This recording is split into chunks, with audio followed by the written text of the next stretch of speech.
Welcome inside Regency Furniture Stadium. Andrew Banstra here, welcoming you into Southern Maryland. Waldorf, the site of tonight's matchup between your Southern Maryland Blue Crabs and the visiting Sugar Land Skeeters here on the Blue Crabs Broadcast Network. These teams have each won one of the two games we've seen to this point in the series. Tonight is Game 3 of a 4-game set between your Blue Crabs and the Sugar Land Skeeters. This tonight will be the 16th matchup between these two squads on the season. Southern Maryland has won 7 of the 15, winning 4 of the 8 matchups here at Regency Furniture Stadium this season. Their season series began on the first 7 games of the season as the Blue Crabs traveled down to Sugar Land, Texas, and took on the Sugar Land Skeeters for 7 straight games. The Blue Crabs would win on opening night. That was the only night played in the Atlantic League. Back on April the 25th, it was a Thursday, and the Blue Crabs would finish that out on May the 1st. The next time Sugar Land and the Blue Crabs would collide would be here at home, and now we've got this matchup. The Blue Crabs take on the Sugar Land Skeeters and put John Hayes on the mound. The right-hander, typically a reliever, and he's an individual that fares better in a relief role typically. He's a guy that is in his 94th career professional appearance. It will be his 5th career start. All 5 of his career starts have came this season. He's 26 years old, so not too long in the affiliated scene, just 3 seasons, all of them spent in the Detroit Tigers organization. He exited with a pretty darn good career affiliated ERA and has been pretty darn good here in Southern Maryland.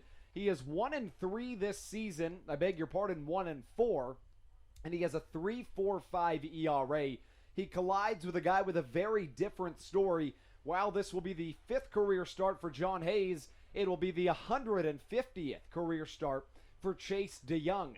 DeYoung pitched in the MLB this season as a member of the Minnesota Twins against the New York Mets back on April the 9th. DeYoung on the season for the Sugar Land Skeeters, making his 5th start of the season as well. He's 3-1 with a 3.42 ERA. So despite the very differing stories these two individuals bring to the table, Hayes, as well as Chase DeYoung, have an ERA separated by 0.03. Here we are taking you into tonight's contest. As before we get into the starting lineups, why don't we run through a couple of things. First, as the Blue Crabs take on the Skeeters this evening, sending John Hayes to the hill, and of course, Chase DeYoung. DeYoung has a good story to him, and one of the key factors we're going to look at tonight for Sugar Land will be DJ Peterson.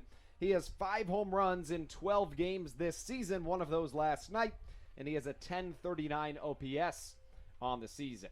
Let's run through the Atlantic League standings really quickly as we toss those up on the screen.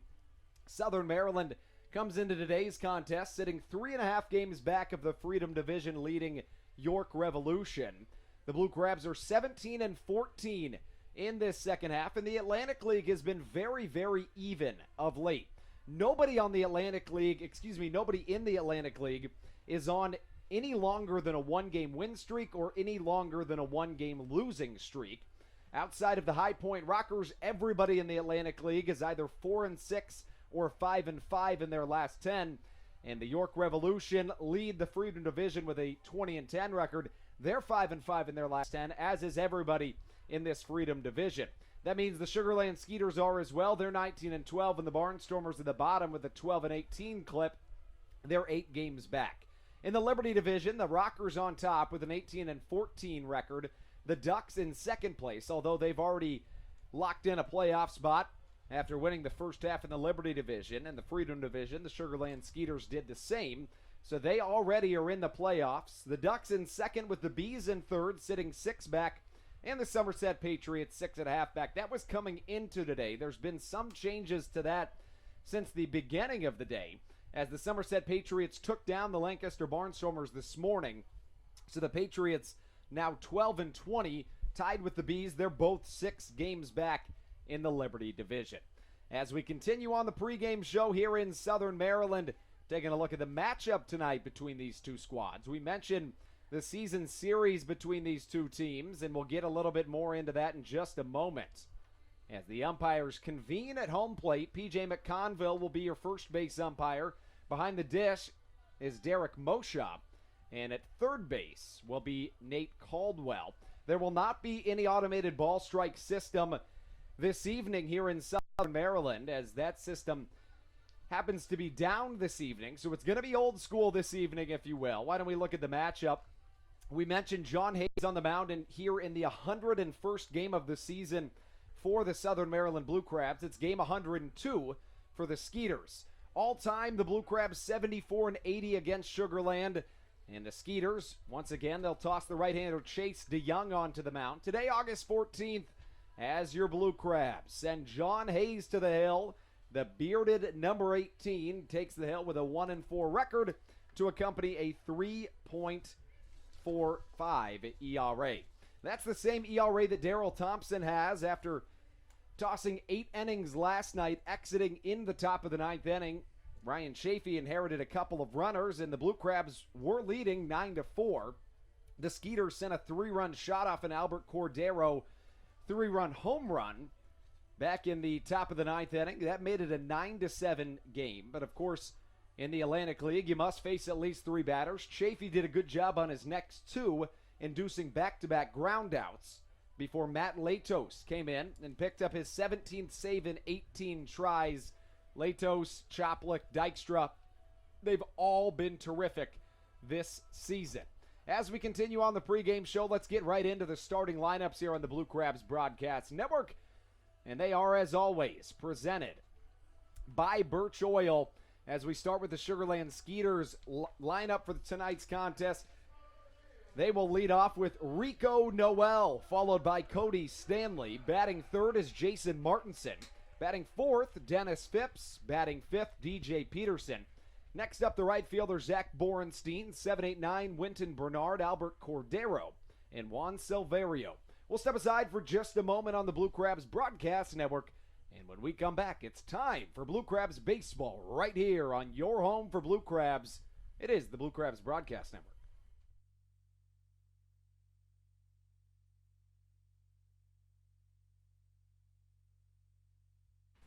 This is Craig Stem, right-handed pitcher for the Blue Crabs.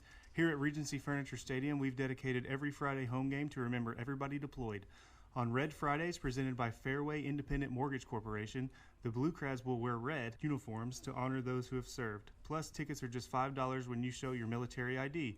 Come help us celebrate those who have served our country at Regency Furniture Stadium every Friday night. Hey Blue Crabs fans, this is Andrew Banstra, the voice of the Blue Crabs, and I have some exciting news for you. Did you know that the Blue Crabs Atlantic League has partnered with the MLB? This groundbreaking partnership includes rule changes that foreshadow the future of America's pastime as we know it. The MLB wants to create more offense and cut down on the time of games, and the rule changes to achieve this include banning mound visits, requiring each pitcher that enters the game to face at least 3 batters, and shortening time in between innings, and much more. Come be the first to see the future of baseball at Regency Furniture Stadium.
This is Ryan Chafee, and you're listening to the Blue Crabs Broadcast Network.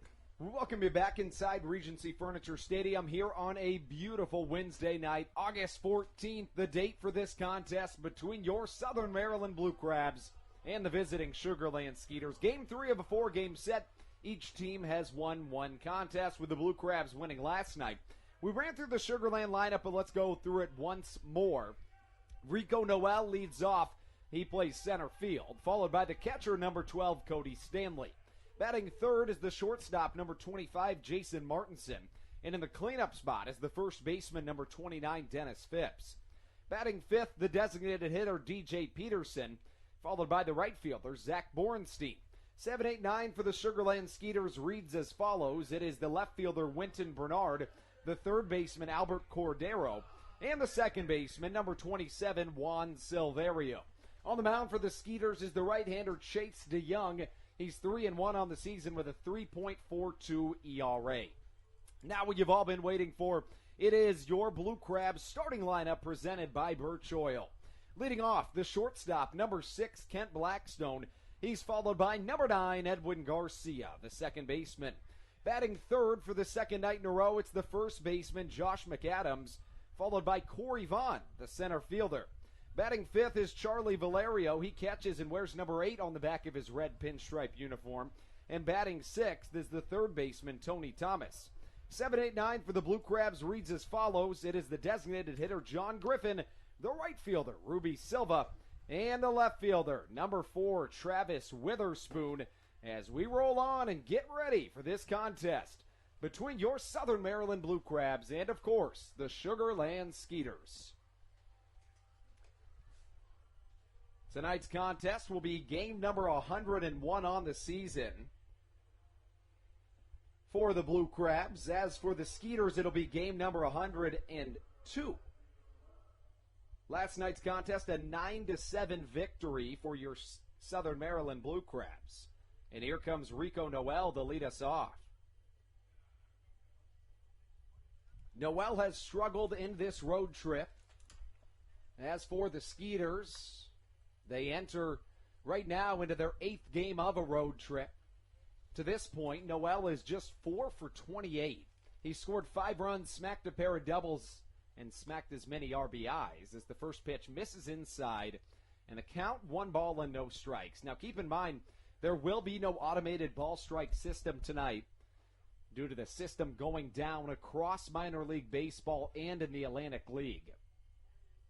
As I believe there is a door open down the left field line, and our home plate umpire, Derek Mosha, requests that somebody go close that door.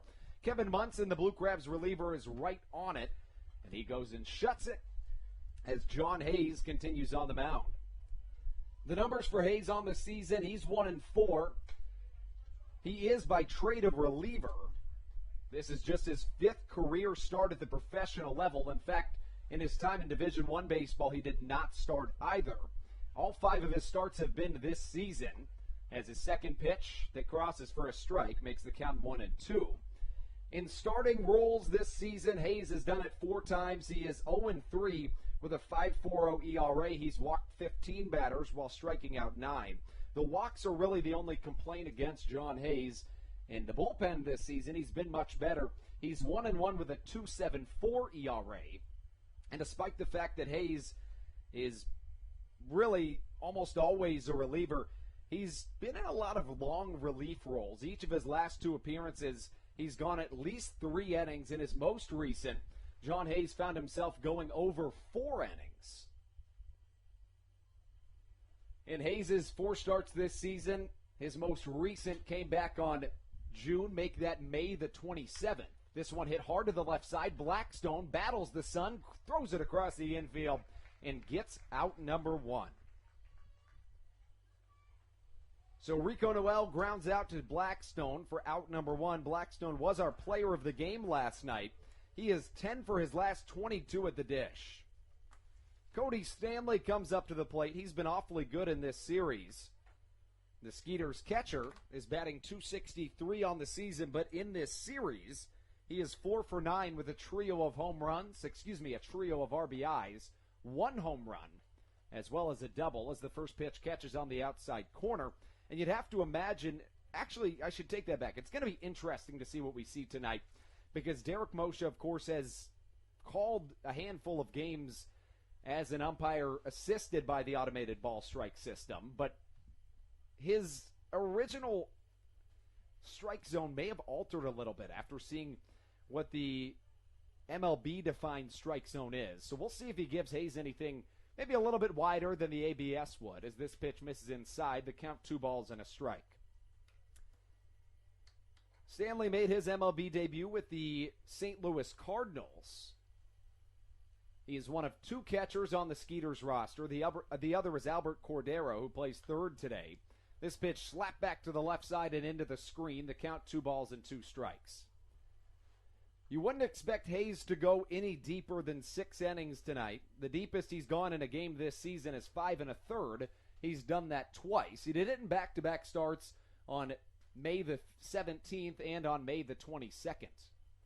The 2-2 from Hayes. A curveball swung on and missed. Strikeout number 1 for John. So Cody Stanley now 4 for 10 on the series, and he gives way to Jason Martinson. Martinson, to this point in the series, is 0 for 7. He has struck out 5 times in 2 games. Darrell Thompson pitched last night for the Blue Crabs. He struck out 8 in 8 innings and is still on track to break the Atlantic League strikeout record. He did allow 6 earned in 8 innings. 2 of those came through after leaving runners on the corners in the top of the 9th as Ryan Chafee allowed 2 of them to come around to score. This one hit softly to the left side. Witherspoon has some trouble getting his feet under him out there in left field under some newly planted sod that looks beautiful thanks to our grounds crew and headed up by Ben Baker, our head groundskeeper. So the first hit of the night comes off the bat of Jason Martinson. He's now 1 for 8 in this series. Dennis Phipps comes up to the plate. Last night, he found himself hitting 1 for 4. He is 1 for 8 in this series. The first game of this series was a 3-2 Skeeters victory. The Blue Crabs had plenty of opportunities in that contest as Hayes overpowers Phipps with a fastball, the count 0-1. Southern Maryland had the bases loaded with 1 out in the bottom of the 4th and came up empty on back-to-back strikeouts. In the bottom of the 8th, Corey Vaughn led off with a walk. Charlie Valerio was just trying to bunt him over, but an error by the pitcher on an overthrow to second put runners on the corners with nobody out and the tying run at third, and Southern Maryland struck out back-to-back times. The count is 1 ball and 1 strike. Did he go? Let's check down, and instead the home plate umpire, Derek Moshe, is going to say yes, he did. Dennis Phipps not at all happy about that call from Moshe. Again, your umpiring crew for tonight's contest, it's Derek Moshe behind the dish. At first base, it's P.J. McConville. And at third base, it's Nate Caldwell. Phipps is 6th in the Atlantic League, or tied for 6th in the Atlantic League in extra base hits. He has 37 of them on the season. Slider outside corner. Dennis Phipps holds back, but Derek Moshe says strike number 3. Really good top of the first by John Hayes, and Dennis Phipps having some words with the home plate umpire, Derek Moshe. We're through a half, and we'll be right back in the bottom of the first. You're listening to the Blue Crabs Broadcast Network, but hold up one moment. I believe that Dennis Phipps has been ejected from this contest. P.J. McConville is coming in to hold back Lincoln Juice Gums, the third base coach for the Skeeters, and Pete Inclavilia right in there to help out his first baseman, Dennis Phipps. Phipps was having words with Moshe throughout that at bat, but now we're going to find ourselves with Phipps out of the contest. We'll see how long Moshe allows Inclavilia to talk to him. We will step aside, and we'll be right back on the Blue Crabs Broadcast Network.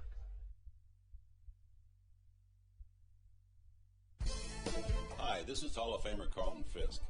Make your plans today to visit Cooperstown and the Baseball Hall of Fame and Museum.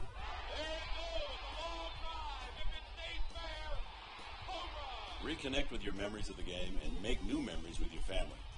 Check out baseballhall.org today for more information. Carlton Fisk had a lot of little boy in him right there, Joe. The National Baseball Hall of Fame and Museum, preserving history, honoring excellence, and connecting generations.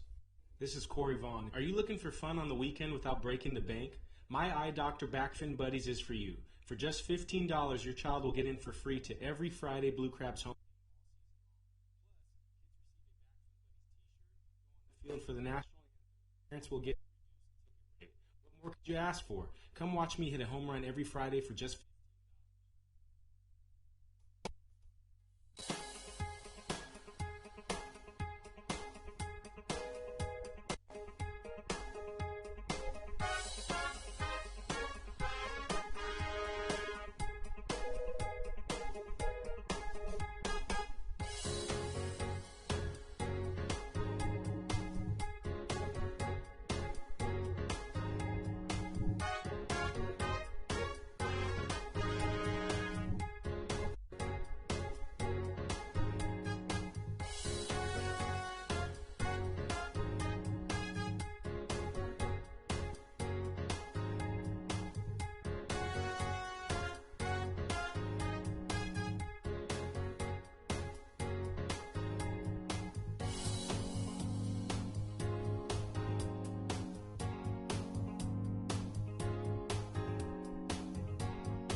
This is Josh McAdams, and you're listening to the Blue Crabs Broadcast Network. Ken Blackstone leads us off here in the bottom of the first inning here in Southern Maryland. Blackstone, 10 for his last 22 at the dish. First pitch catches the outside corner from the Major League veteran Chase DeYoung. DeYoung has an interesting story. He pitched in the MLB this season. Second pitch, down and inside. The count, a ball and a strike. As Chase DeYoung hops back onto the mound. The right-hander 3-1 on the season with a 3.42 ERA. High and outside, and the count, 2 balls and a strike. DeYoung making his 150th start of his professional career, while John Hayes, the Blue Crab starter, is making his 5th start of his professional career. Blackstone swings under a fastball, gets a piece of it, and the count, 2 balls and 2 strikes.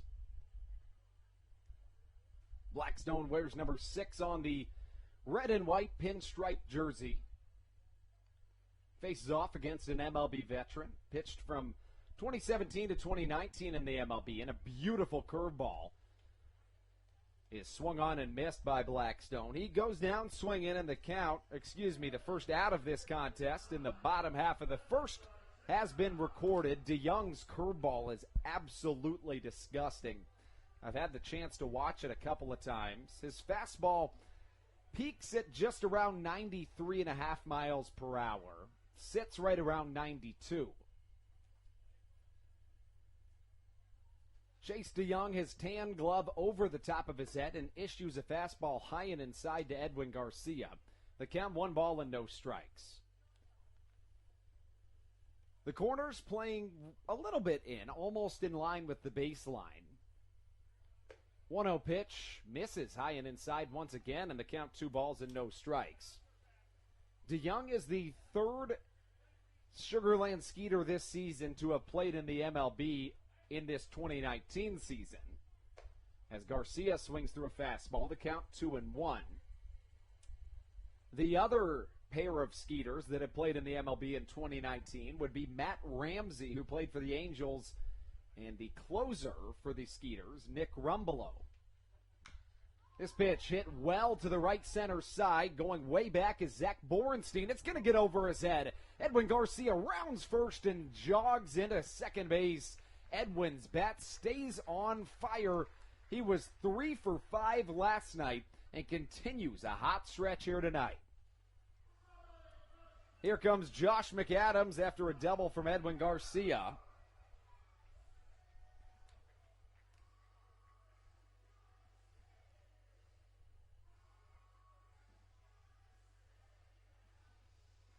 Edwin Garcia is 19 for his last 39 at home. He has been absolutely raking at home this season. In the second half this season, Garcia, in 31 games, has 19 RBIs. He's hitting .279. This one hit well to the left side. That should bring a run home. Garcia's going to be held up at third. Probably a wise decision by the third base coach, Daisuke Yoshida. But Josh McAdams is inches from coming through with an RBI in each of his first two bats as a 3-hole. He did so last night in the first inning. He drove 2 in on an RBI triple. So an MLB veteran, Chase DeYoung, it's a Dutch last name if I've ever heard one. And I can say that as I am Dutch, so I only recognize that because I have aunts and uncles that have the last name DeYoung. In fact, they own a greenhouse called DeYoung, I believe it's called DeYoung Greenhouse. Nonetheless, it's in Pella, Iowa. One down, here comes Corey Vaughn. Fastball, inner half, he'll swing through it. The count 0-1. Vaughn has drawn a tremendous amount of walks against the Skeeters this season. In 15 games, the center fielder has drawn a dozen walks against Sugar Land. Fastball low and inside, the count 0-2. As Chase DeYoung's night rolls on. We mentioned last night that the starter for the Sugar Land Skeeters, Matt Perk, was drafted 11 spots before Mike Trout. He was drafted 14th overall in the 2009 MLB draft as a curveball swung on and missed.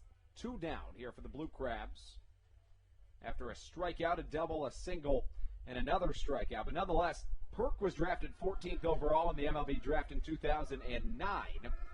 Aaron Hicks was drafted 14th overall in 2008. And interestingly enough, Aaron Hicks attended the same high school that Chase DeYoung did. Now, a couple other guys that also attended that high school, it's Woodrow Wilson High School in Long Beach, California. Ryan Dent, a longtime York Revolution player, also went to Woodrow Wilson, as well as Zach Wilson, a former superstar for the Southern Maryland Blue Crabs, as this pitch misses high and tight, and the count of ball and no strikes. So Chase DeYoung in trouble early. There's runners on the corners. DeYoung has gone just about 6 innings in each of his 4 starts in a Skeeters uniform. He's gone 6 innings exactly 3 times, and one time he went 5 2/3. The one time he went 5 2/3 was his only rough start this season. He allowed 12 hits in 5 2/3 innings against the Barnstormers, 8 runs, 7 of them earned. Valerio swings through a pitch. Sounds like somebody thought there was a runner on that. Or, excuse me, somebody thought somebody was stealing there. Nobody does. But outside of the 7 earned run performance in 5 2/3 innings, DeYoung's been terrific. 2 times he's shut out his opponents, allowing either 2 or 4 hits, and another time he allowed 2 earned. Fastball low and outside. Valerio watches it go, and we are reminiscent of Game 1 of this series, in which Southern Maryland could do nothing but strike out with runners in scoring position and a chance to go ahead or tie a contest. Here, the Blue Crabs strike out 3 times in the inning, 2 of them with runners on the corners, and a blank score through 1 inning of baseball. You're listening to the Blue Crabs Broadcast Network.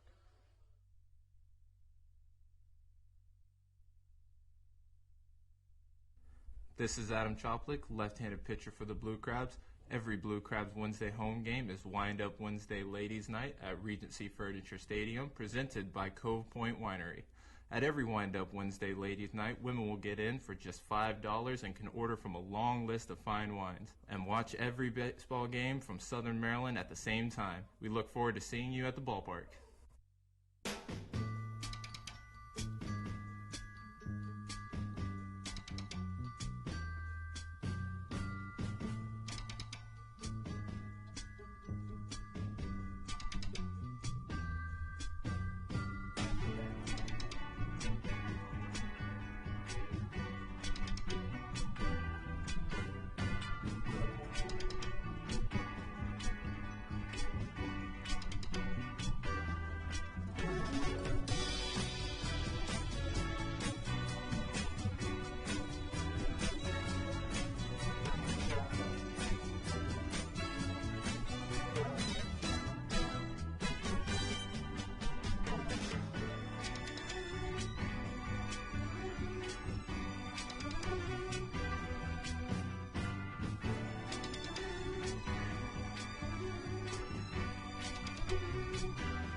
This is Tony Thomas, and you're listening to the Blue Crabs Broadcast Network. Welcome into the top of the second inning here at Regency Furniture Stadium. We're through one. John Hayes allowed a two-out base hit in the top of the first, but nothing outside of that. The Blue Crabs had runners on the corners, but struck out back-to-back times, and we're blank through an inning of baseball. Hayes comes to the mound. He'll face off against DJ Peterson. He has been awfully dangerous to this point in his Skeeters career. He was originally drafted 12th overall back in 2013.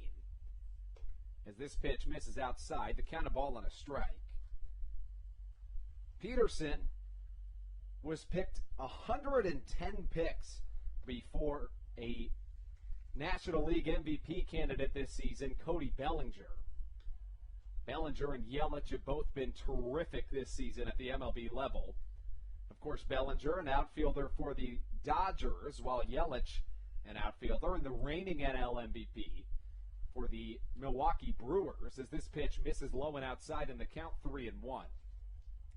Mentioned it in the first, really the only knock against John Hayes this season has been the walk numbers. He's walked 40 batters in 62 2/3 innings this season. This pitch misses high and outside, and he issues his first walk of the contest. Interestingly, despite the fact that Hayes walks a lot of batters, he has an uncanny knack for not allowing those runners to score. In fact, he's walked up to 3 batters in a relief appearance while not allowing any runs. So DJ Peterson draws a walk. He gives way to Zach Borenstein. Borenstein was 0 for 3 last night. He struck out 3 times against Darryl Thompson before drawing Thompson's first walk in 31 1/3 innings. Charlie Valerio catches a pop-up off to the left side, and 1 is away here in the top of the first. But that number on Darryl Thompson is just magnificent. If you can go 31 1/3 without walking a batter and then walking somebody on a 3-2 count in the top of the 9th inning, I think we'll give it to you. Thompson has walked just 12 batters this season while striking out nearly 130. So Borenstein pops out. Here comes Winton Bernard. He's a former Iowa Cub. He actually began this season in the Cubs-affiliated system, as this one's going to flare off to the right side and drop as a single. It almost takes a golf bounce. Golfers typically, or sometimes, like their ball to bounce past the hole and then have so much backspin that it just rolls back. That's exactly what that little floater did. But the blooper, nonetheless, will be the second hit and the third base runner John Hayes has allowed to this point in the contest. Remember, this is a spot start for John Hayes, just his 5th start of his professional career, with all of those coming this season. In fact, Hayes did not start a game at the collegiate level in his time in Division I baseball with the Wichita State Shockers over in the Missouri Valley Conference. Here comes the left-handed bat of Albert Cordero. He is a switch hitter, but comes in on the left side against the right-handed throwing John Hayes. And the count, 1 ball and no strikes. A lot of action around the Atlantic League today. 5 games taking place as the Long Island Ducks and the York Revolution play a doubleheader, which gives Southern Maryland a really good shot, as this one blooped off to the left side and foul. If the York Revolution gets swept today by the Long Island Ducks, the Liberty Division first-half champs, and the Blue Crabs are able to pick up a win, Southern Maryland has a window of opportunity in which they could incredibly pick up a game and a half on the York Revolution today, which would land them just 2 games back in the Freedom Division. That being said, the Blue Crabs also have a chance to fall a game and a half behind. That's exactly what they'd like to avoid doing as the count runs to 2 balls and a strike. Albert Cordero up to the plate, the 9-hole hitter Juan Silverio on deck, and Rico Noel in the hole. And Hayes' first inning of work, he induced a ground out, struck somebody out, and then allowed a Jason Martinson single before striking out Dennis Phipps looking. Phipps would be ejected from the game after having a conversation with Derek Moshe, the home plate umpire. This one hit well into the left center alley. That will score a run. One will score, likely another will come with him, and that's exactly what happens as DJ Peterson is going to come around to score. Following him is Winton Bernard, and a 2 RBI double from Albert Cordero makes the score 2-0 Skeeters early. Incredibly, in Albert Cordero's last 2 at-bats, he has a home run, a double, and 5 RBIs. His most recent at-bat was at the top of the 9th last night, where he had sent a 3-run shot off of Ryan Chafee. 2 of those runs were credited to Darrell Thompson. Runner on second, 1 down, and the 9-hole hitter Juan Silverio takes on the inside half, the count 1-0. One game has already come to completion in the Atlantic League today. It was a contest between the Somerset Patriots and the Lancaster Barnstormers this morning with an 11:05 a.m. start in Somerset. It was a 4-3 Patriots win over the Barnstormers. Somerset now tied for 3rd place in the Freedom, make that the Liberty Division in the second half. Both of them 6 games back of the division-leading High Point Rockers in their inaugural season, as this evens the count at a ball and a strike. Silverio's 107 hits on the season are good for 7th in the Atlantic League.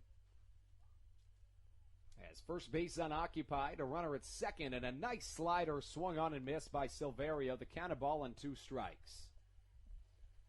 Silverio in his 2nd season with the Sugarland Skeeters. He is a 3rd baseman by trade, but has played 2nd base in each of the last 2 contests. Silverio 2 for 4 last night. He had a home run and 2 RBIs to his credit. Additionally, he scored a pair of runs. In this road trip, he's played 6 games. He's 7 for 24. He's got 2 extra base hits, 4 runs scored, and a stolen base. The count, 2 balls and 2 strikes. 2 runs in this inning for the Sugarland Skeeters were in the 2nd, and 2 hits for the Blue Crabs in the contest. Both of those in the bottom of the 1st. One from Edwin Garcia, the other from Josh McAdams. Ground ball to the left side. Tough play for Tony Thomas. He fires across the infield. McAdams scoops it up, but he's off the base, and that likely will go down as a base hit. And it will go down as a base hit single for Juan Silverio, as the 3rd consecutive base hit for the Sugarland Skeeters comes to fruition. This inning began with a walk to DJ Peterson. He would later come around to score. Winton Bernard had a 1-out single. He came around to score. Albert Cordero drove in both Bernard and Peterson on a 2 RBI double. And now Juan Silverio singles. So runners on the corners for the leadoff man Rico Noel. He sends a long pop up to center field. Corey Vaughn has to backtrack. He likely will come up throwing, but instead just opts for the cutoff man Josh McAdams. It is a sacrifice fly for Rico Noel. So he drives in a run. Incoming to score is Albert Cordero. And the Skeeters played a 3 spot here in the top of the 2nd inning. The first team to score in this series has been the one who's won the game. The Skeeters plated 2 runs in the top of the 1st in game 1 of this series. They would win that contest 3-2. The Blue Crabs plated 6 runs in the first 2 innings last night and would come around to win that contest by a score of 9-7. Only one runner on right now. It's Juan Silverio, who stands at first base. Vaughn has a tremendous arm in center field. That was just a little bit too deep to try to throw out that runner. First pitch to Cody Stanley, misses on the outside corner, a ball and no strikes the count. Stanley 4 for 10 with a home run, a double, and 3 RBIs in this series. Doing so in just 2 games and a little bit of change. 1-0 offering also misses high and outside, and the count is, 2 balls and 1 strike. Stanley struck out swinging in his first at-bat. He was the 2nd Skeeter out of the top of the 1st inning. Hayes wears number 18 on the back of his jersey, and Stanley waves at a pitch, swings it off to the left side, and the count 2 balls and 2 strikes. Hayes making his 5th professional start on his career. His counterpart, Chase DeYoung, making his 150th professional start of his career. This one just spoiled the way to the left side, and the count remains at 2-2 strikes. Hayes has, people say pitchers aren't athletes, but Hayes has tremendous athletic ability. He's a guy that won the 400-meter dash twice in high school, in Texas nonetheless. He actually didn't accept running scholarships, opted for baseball instead, went the junior college route, would end up going and playing at Wichita State. And I'd say he made an awfully good decision. He was drafted by the Detroit Tigers in the 26th round and is still playing pro ball to this day at the age of 26. 3-2 strikes. Cody Stanley just takes a half-hearted whack at a pitch and fouls it back over our heads here in the press box, and we'll stay at a full count. As you hear the ball bouncing on top of the canopy above us here at Regency Furniture Stadium. Every game in the Atlantic League right now has at least some sort of scoring to it. Get to that in a moment.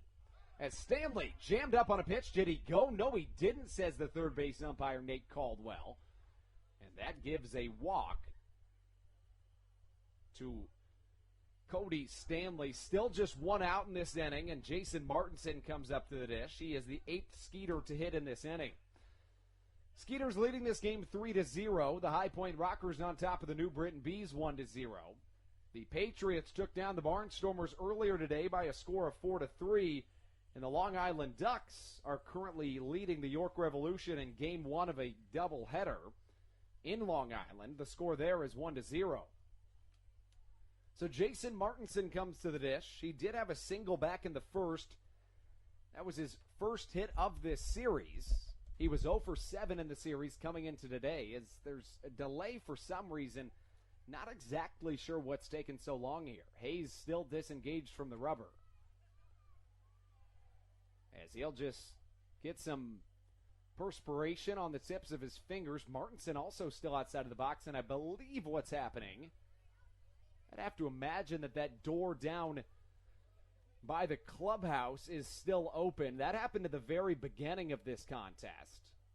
And now that Dustin Knight has went and closed the door, Hayes can resume play. He gets a nice break. It's almost as if it was a mound visit, which are legal in the Atlantic League per the Atlantic League MLB rule changes. But he gets one here from some interesting circumstances. First pitch, a ball on the inside half. And the count 1-0 to Jason Martinson. He plays shortstop for the Sugarland Skeeters. He was a 5th-round draft pick by the Washington Nationals out of Texas State. This one misses outside, 2-0 the count. The Skeeters typically have a whole lot of talent from the state of Texas. Matt Perk from the state of Texas. Matt West from the state of Texas. A pair of Skeeters pitchers. The count 3-0 strikes.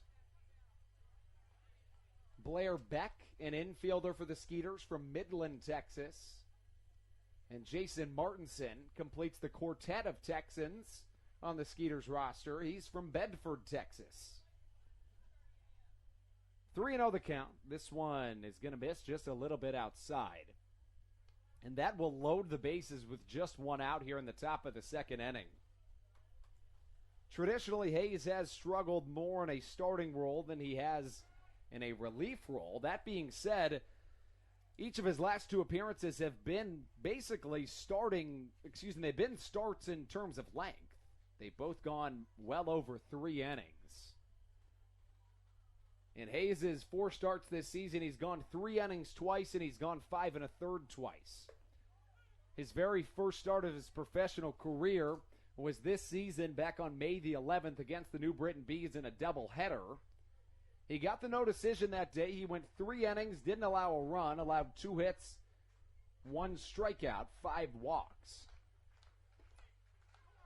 Second pitch catches downstairs to the next man up to the plate. It is Blair Beck. Beck takes the spot of Dennis Phipps, who was ejected earlier in this contest after striking out for out number 3 of the first inning. So Beck, the 9th hitter to come up to the plate here in this top of the second inning. Beck takes a hack at a pitch and swings through at the count 1-2. So back-to-back Texas natives come up to the plate. Beck last played in Windy City in the Frontier League. This is his 6th season of professional baseball, and he peaked at the rookie level. Hayes set with his black glove at the belt. Ground ball to the left side. This could be the inning. Garcia flips it on, and that is the inning. Really nice double play, nice fielder's choice acquired by the middle infield duo. So Hayes allows 3 to come around and score in the inning, but puts some good damage control on after walking back-to-back batters. Hayes finds himself with a really interesting scenario in that he had allowed 6 different Skeeters to either reach base or drive in a runner. One of those was Rico Noel with a sac fly. 5 of 6 reached base. But somehow, John Hayes only allows 3 runs to score, leaves the bases stranded, and it's 3-0 Sugarland early. We'll be right back on the Blue Crabs Broadcast Network.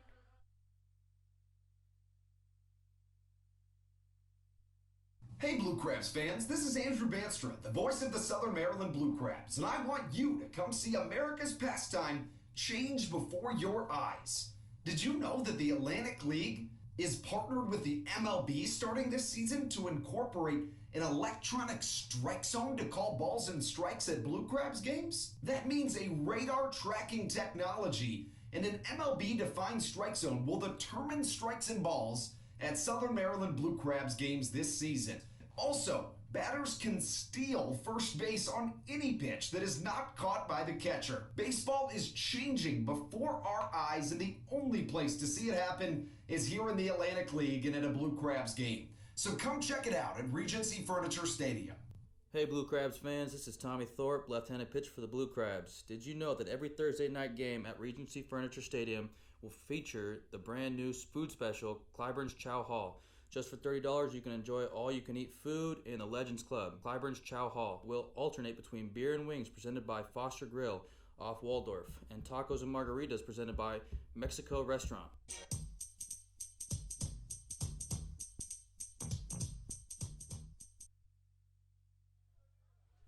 Tony Thomas leads us off here in this bottom of the 2nd inning of baseball here in Southern Maryland. First pitch from Chase DeYoung catches the inside portion of the strike zone, and the count 0-1. Chase DeYoung,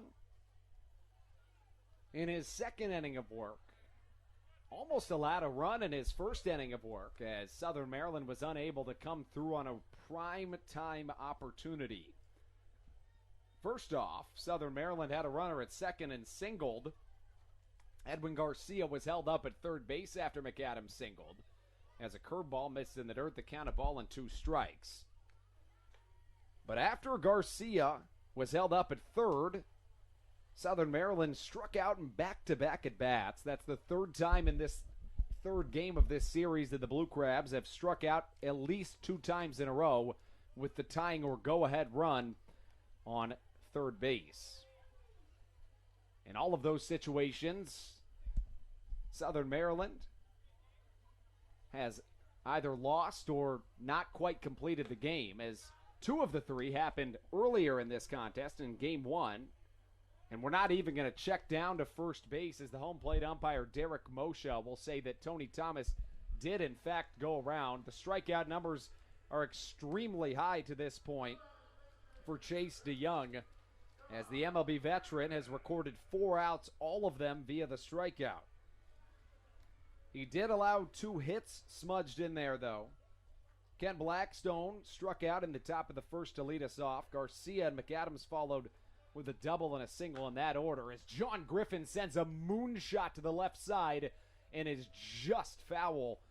But Griffin absolutely puts a blast into that baseball. John's a guy with tremendous power, but he hasn't shown it for a good portion of this season. He's opted more with contact. Griffin last homered in the month of May.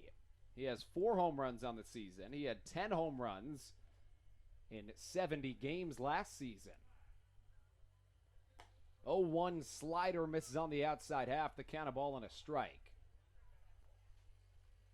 DeYoung made his major league debut with the Seattle Mariners in 2017. He later played for the Twins in 2017 as a ball catches down in the strike zone, the count 1-2. He also appeared with the Twins in 2018 and 2019 in 12 games at the MLB level, 8 of which were starts. Chase DeYoung is 1-4 with a 5.94 ERA, 2-2 the count. Interestingly, this is the 150th career start for Chase DeYoung. It is just the 5th professional start for John Hayes. In fact, DeYoung has made more starts at the MLB level than Hayes has at the professional level. All that being said, coming into this contest, those two individuals had a difference in ERA of 0.03. Hayes came into the contest with a slightly higher ERA at 3.45, and Chase DeYoung at 3.42. It is giveaway day. We'll be giving away a 4-pack of tickets later on the broadcast. Whoever can answer a trivia question first. This one high and tight, and the count 3-2 to John Hayes. Excuse me, to John Griffin. Griffin, the designated hitter for the Blue Crabs. He is originally out of Bradenton, Florida. Hits this one well to center field. Back is Rico Noel. He has to backpedal just a little bit. He was playing Griffin awfully deep, and it's a fly out to center field for out number 2. That is the first time that Chase DeYoung this evening has recorded an out that hasn't come from the strikeout, as Ruby Silva comes up to the dish. Silva hitting 200 in the second half. He has 2 home runs, 8 RBIs, 4 walks, and 20 strikeouts. He takes a pitch high and outside that is called strike number 1. Silva with Witherspoon on deck, Blackstone in the hole. Witherspoon, the 9-hole hitter for the Blue Crabs. Silva takes a healthy hack at a pitch, but fouls it into the dirt in the count 0-2. Ruby has improved in this series. There's no question about it. He was 1 for 4 in the series opener, and he also scored a run. He was 1 for 2 with a walk drawn last night with a run scored. As he waves the bat above his head. Line drive right up the middle as Ruby Silva's bat has really heated up. He's a guy that started this season on an impressive 11-game hit streak. He was hitting .439 through the first 10 games of the season.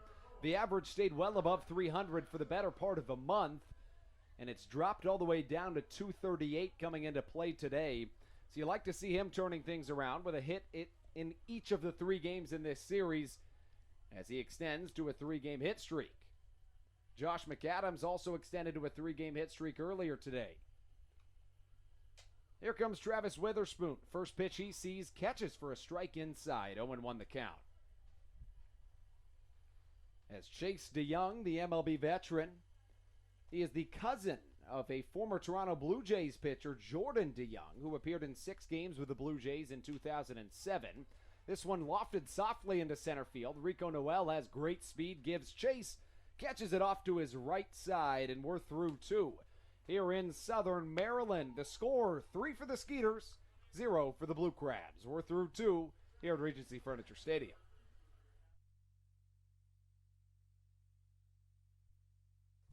Hey Blue Crabs fans, are you looking to watch a game from one of our luxury suites with 25 of your closest friends?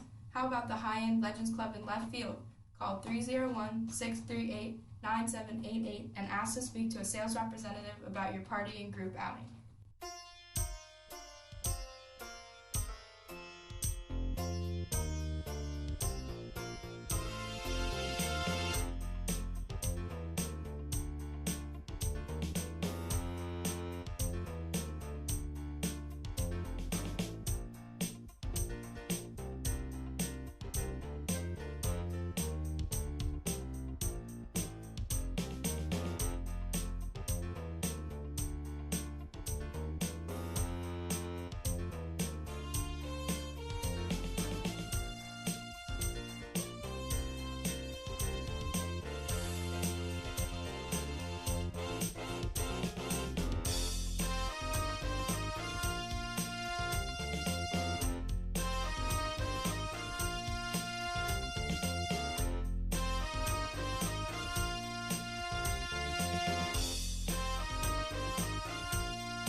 Andrew Johnston, and you're listening to the Blue Crabs Broadcast Network. John Hayes back on the mound for his third inning of work. He allowed a trio in the top of the second inning. Stranded the bases loaded in that frame as well as he allows a hot shot line drive down the left field line. It bounces off of some siding near a dash-in sign down the left field line. Edwin Garcia make that Kent Blackstone. Fields it off the wall and tosses it over towards the bullpen. The count 0-1. As the right-handed bat of DJ Peterson steps in, he walked in his first at bat. Second pitch, a curveball that catches the strike zone. Peterson with 5 home runs in 11 games in a Skeeters uniform. The OPS sitting well above 1,000. And that one has a chance of getting out. Corey Vaughn giving chase all the way back to the left center gap. Catches it right in front of the World Gym sign. And John Hayes records out number 1 on a loud out off of the bat of DJ Peterson. The Blue Crabs do have 3 hits through 2 innings. They stranded runners on the corners in the bottom of the first. They had just 1 out but struck out in back-to-back circumstances. Southern Maryland has hit through their order, but the Skeeters hit all the way through their order in the second inning alone. Here comes Zach Borenstein as he takes the first pitch a little bit low, a little bit inside, and the count 1-0.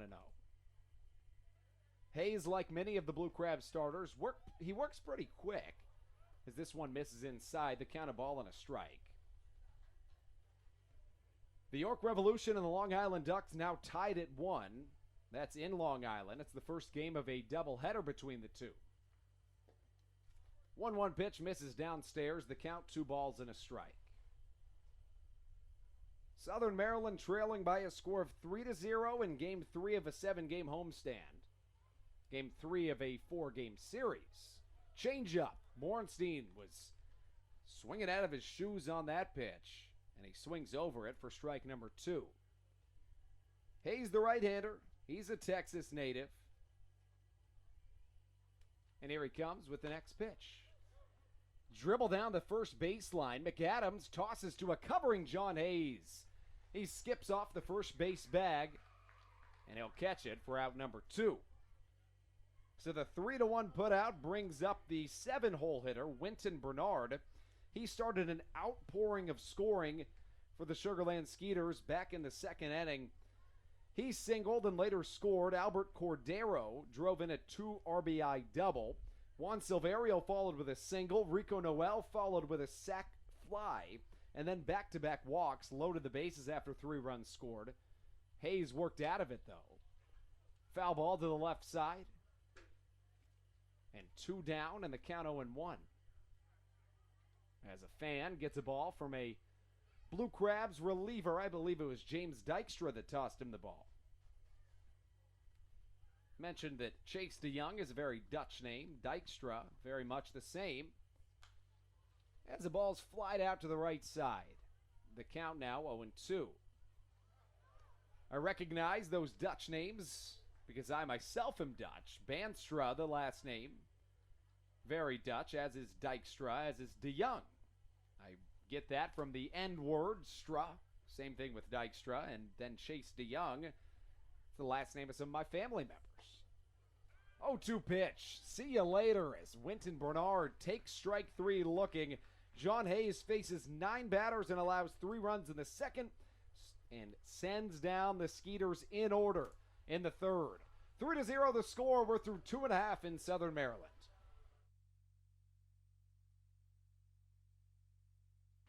This is Craig Stem, right-handed pitcher for the Blue Crabs. Here at Regency Furniture Stadium, we've dedicated every Friday home game to remember everybody deployed. On Red Fridays, presented by Fairway Independent Mortgage Corporation, the Blue Crabs will wear red uniforms to honor those who have served. Plus, tickets are just $5 when you show your military ID. Come help us celebrate those who have served our country at Regency Furniture Stadium every Friday night. Hey Blue Crabs fans, this is Andrew Banstra, the voice of the Blue Crabs, and I have some exciting news for you. Did you know that the Blue Crabs Atlantic League has partnered with the MLB? This groundbreaking partnership includes rule changes that foreshadow the future of America's pastime as we know it. The MLB wants to create more offense and cut down on the time of games, and the rule changes to achieve this include banning mound visits, requiring each pitcher that enters the game to face at least 3 batters, and shortening time in between innings, and much more. Come be the first to see the future of baseball at Regency Furniture Stadium.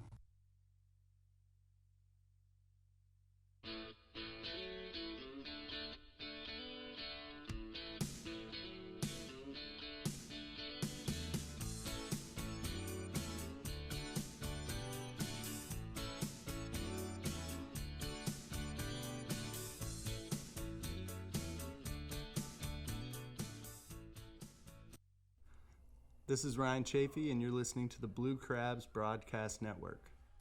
To the bottom of the third we go. Kent Blackstone leads us off. He is 10 for his last 23 at the dish, dating back to his last 8 games played. Blackstone finds himself 0 for 1 tonight with a strikeout. That was back when he led off this contest for the Blue Crabs offense. In the bottom of the first, the count 1-0. Blackstone is an individual that draws a whole lot of walks. 2-0 the count. Blackstone typically will steal second right after he walks. Despite not playing the better part of a month this season, he's already 9th in the Atlantic League, tied for it in stolen bases with 17. 2-0 the count. DeYoung's 2-0 catches the outside corner, and the count 2-1. It's an interesting circumstance here tonight, considering that TrackMan services are down across minor league baseball, including in the Atlantic League. So after a couple of weeks of seeing only automated ball strike system, these players are back to old school, if you will. And it is human-operated umpires. 3-1. Blackstone shows bunt, pulls back. The pitch does catch the zone. The count 3-2. Another one of these Atlantic League MLB rule changes is that you can foul a bunt off with 2 strikes and not be penalized for it. A lot of Blue Crabs like taking advantage of that, and Blackstone does just that right here. It's fielded by Daisuke Yoshida, the third base coach for Southern Maryland, down the third base line. But that's a great example of it right there. 2 strikes and a foul bunt historically has been a strikeout. But here in the Atlantic League this season, you get the benefit of the doubt and you get a second chance. Here that second chance comes. Blackstone sends a high fly to the left side. It will get out of play. Bounces in the seating bowl, and it's going to be a race. What a catch by a fan down there. As you hear the claps coming for that fan, it was probably an 8 or 9-year-old down the third baseline. It took a bounce in the seating bowl. He reached over a set of seats and made an over-the-shoulder catch. 3 balls and 2 strikes the count. Here comes Chase DeYoung. This pitch misses on the outside corner. Blackstone flips the bat, and he's aboard to lead us off here in this bottom of the third inning. The Blue Crabs have 4 base runners that have reached tonight. 3 of those 4 are in the top 3 of the Blue Crabs batting order. Back in the bottom of the first, Edwin Garcia doubled and Josh McAdams singled. And now Blackstone draws a leadoff walk. We mentioned that Kent really likes to steal bags right after he walks. We'll see if he does that in this at-bat. Cody Stanley was thinking the same thing as right after an off-speed. He almost took a pump fake down to first. 1-0 the count, 7 hits in this contest. 4 hits have given the Skeeters 3 runs. As a check back to first, Blackstone in without getting dirty. And it looks like we had a little bit of a fake out over there. Not quite the hidden ball trick, but some sort of trickery to try to get Blackstone off balance. He does remain safe. 1-0 on its way. Blackstone goes on the pitch. Stanley's throw is offline. Kent steals second, and he'll take third while he's at it. No throw from Rico Noel, and that's what Kent Blackstone will do for you as a base runner. Despite not playing in a month of this season's action, Blackstone, in his 77th game out of the Blue Crabs' 101, finds himself having stolen his 20th base of the season, make that his 18th base of the season. He now has sole possession of 7th place in the Atlantic League, 9th place in the Atlantic League in stolen bases. As I believe Rico Noel was just tying his shoe, Chase DeYoung gave him a couple of seconds. Infield in, the Skeeters typically always send their infield in no matter the circumstance. A major league pop-up might find itself in no man's land as the second baseman backs all the way up, catches it, and tosses it in for out number 1.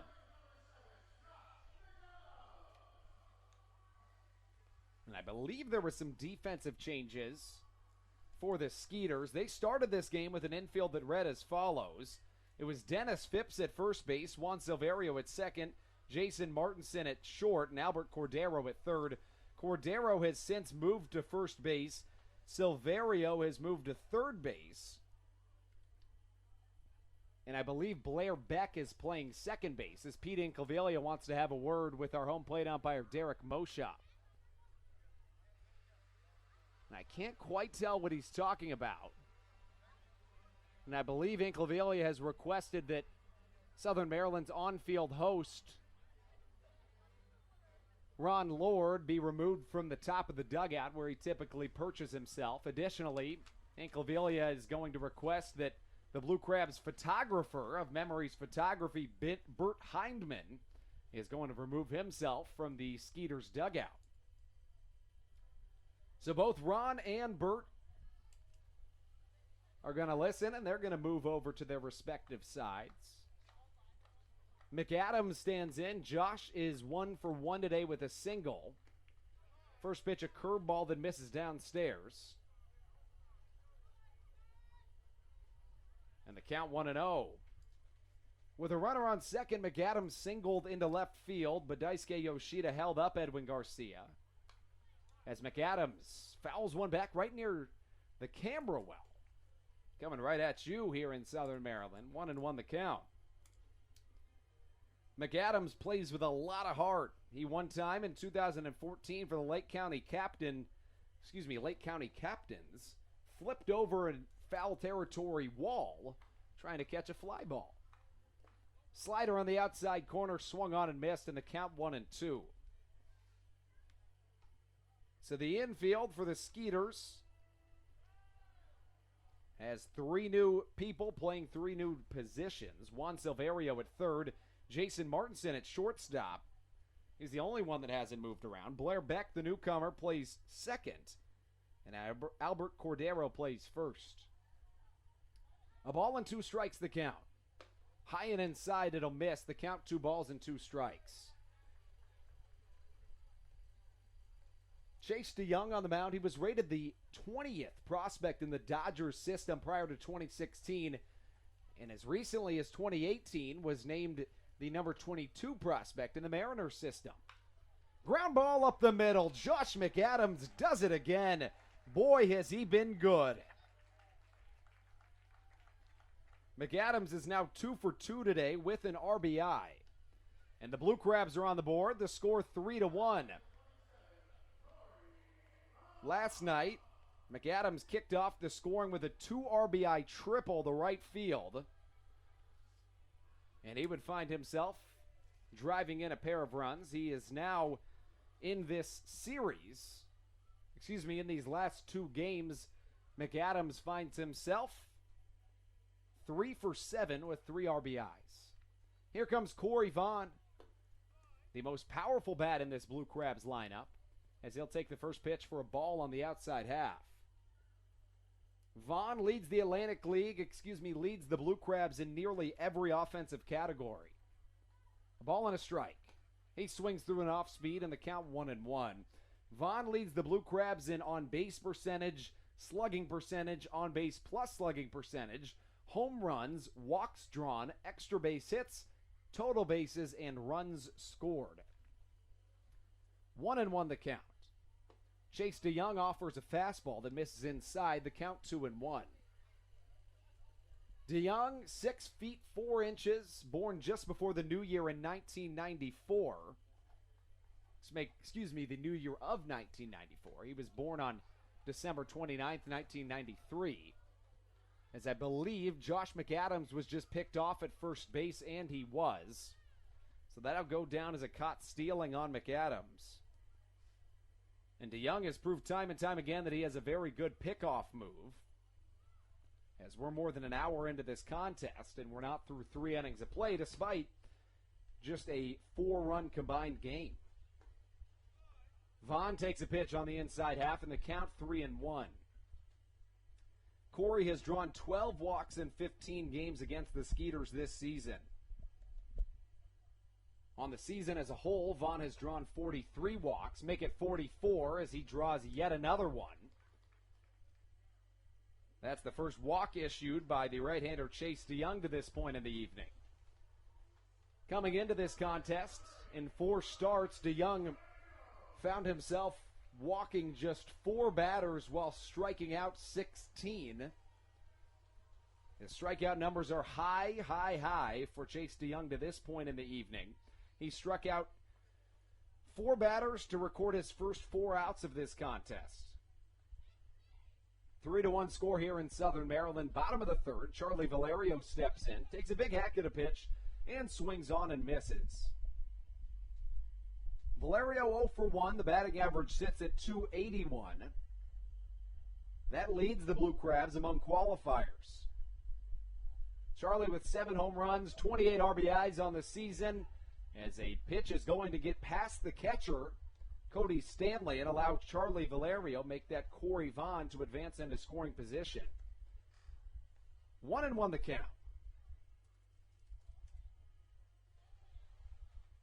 Ken Blackstone drew a walk, so I beg your pardon, Chase DeYoung has now issued 2 walks. Blackstone drew a walk to lead off this inning, later stole second and advanced to third on a wild throw down to second. That was Blackstone's 18th steal of the season. Kent later came around to score as Valerio takes a swing and an elevated fastball, slaps it back into the screen, and the count of ball and 2 strikes. The Skeeters played at a 3 spot in the top of the 2nd off of Southern Maryland starter John Hayes. And it is pivotal for the Blue Crabs if they score first in a contest. This season, Southern Maryland is 29-19 in games in which they score first. Curveball inside half, and Valerio knew it was strike number 3. That gets us through 3 innings of baseball played. John Hayes back to the mound when we return on the Blue Crabs Broadcast Network.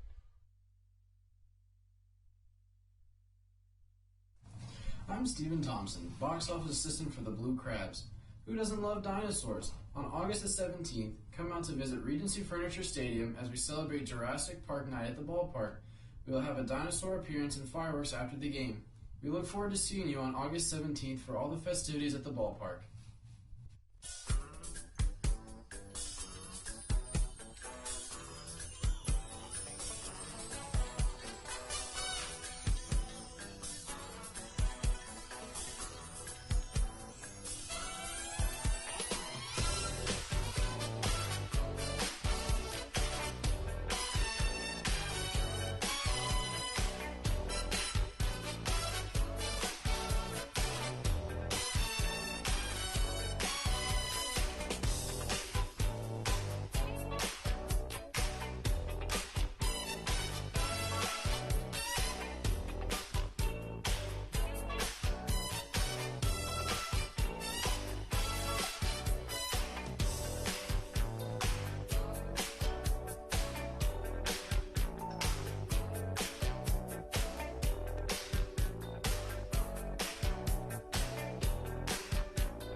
This is Tommy Thorpe, and you're listening to the Blue Crabs Broadcast Network. Tommy Thorpe gets the start tomorrow night for the Blue Crabs. It will be the series finale between these two squads.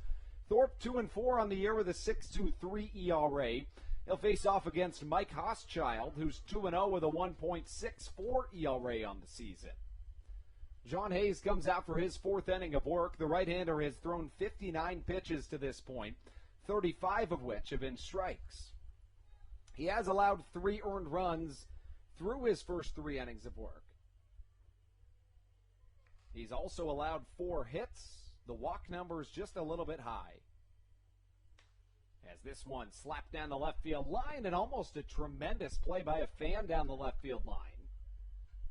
It does go down as a foul ball nonetheless. Hayes has walked 3 batters. He's struck out 3 batters. He's pitched 3 innings, allowed 3 runs, all of them earned. The only thing that's not a 3 is the hits. Those are 4. As Hayes hustles off to the right side to try to cover first base, but it's a foul ball, and the count 0-2. Hayes in his 5th professional start. Blue Crab starters this season are 30-43 with a 4.60 ERA.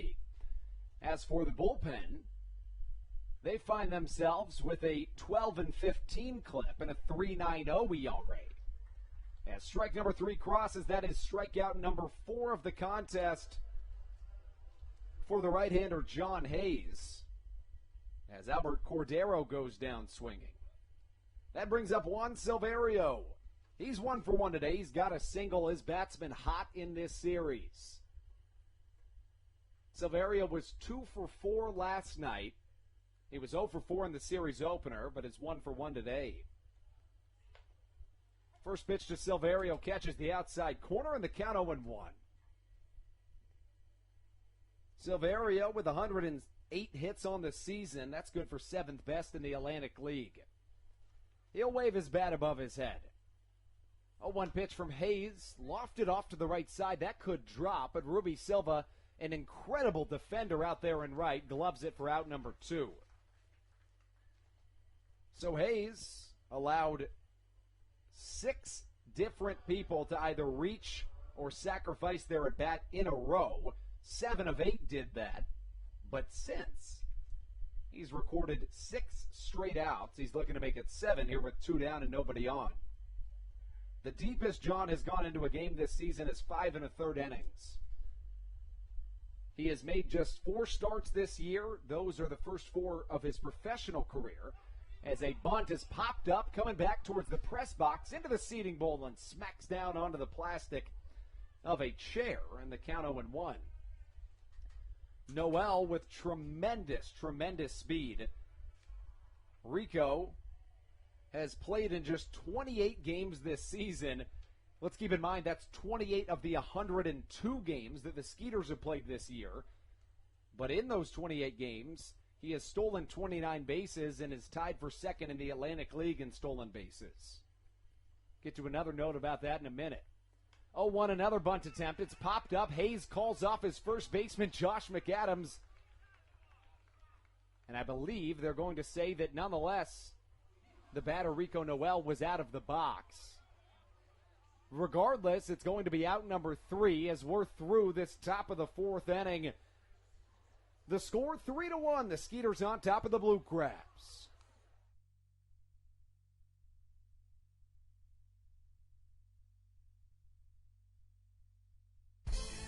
Hi, this is Hall of Famer Carlton Fisk. Make your plans today to visit Cooperstown and the Baseball Hall of Fame and Museum.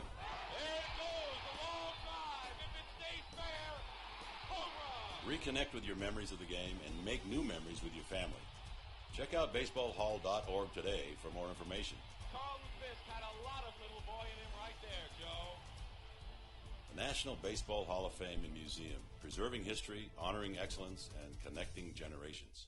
This is Corey Vaughn. Are you looking for fun on the weekend without breaking the bank? My Eye Doctor Backfin Buddies is for you. For just $15, your child will get in for free to every Friday Blue Crabs home game all season long. Plus, kids receive a Backfin Buddies t-shirt, go on the field for the national anthem, and parents will get a reduced ticket rate. What more could you ask for? Come watch me hit a home run every Friday for just $15.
Tony Thomas leads us off here in the bottom of the fourth inning of baseball.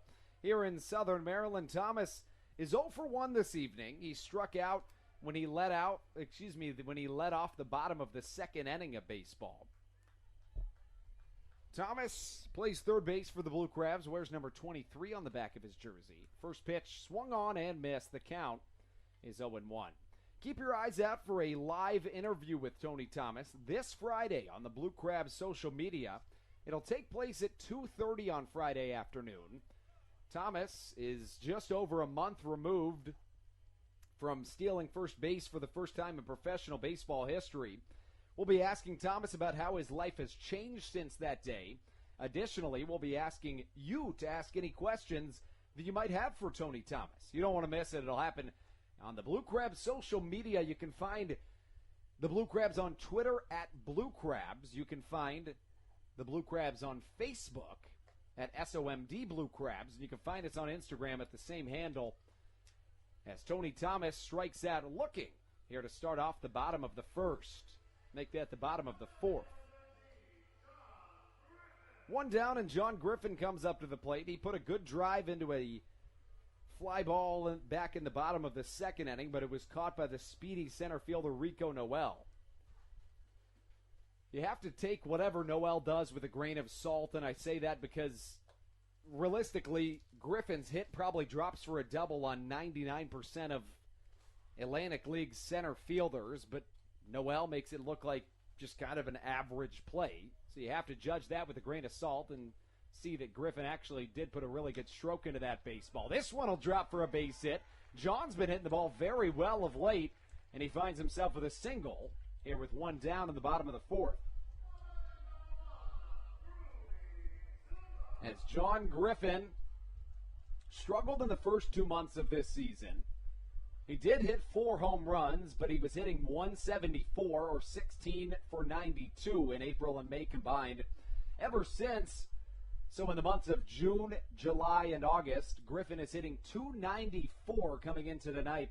He doesn't have any home runs in that span, but you'll take the contact. Silva's bat's been heating up of late, and he steps into his left-handed batter's box. The count 0-1. Silva, just a little bit ago, was hitting under 190 in the second half.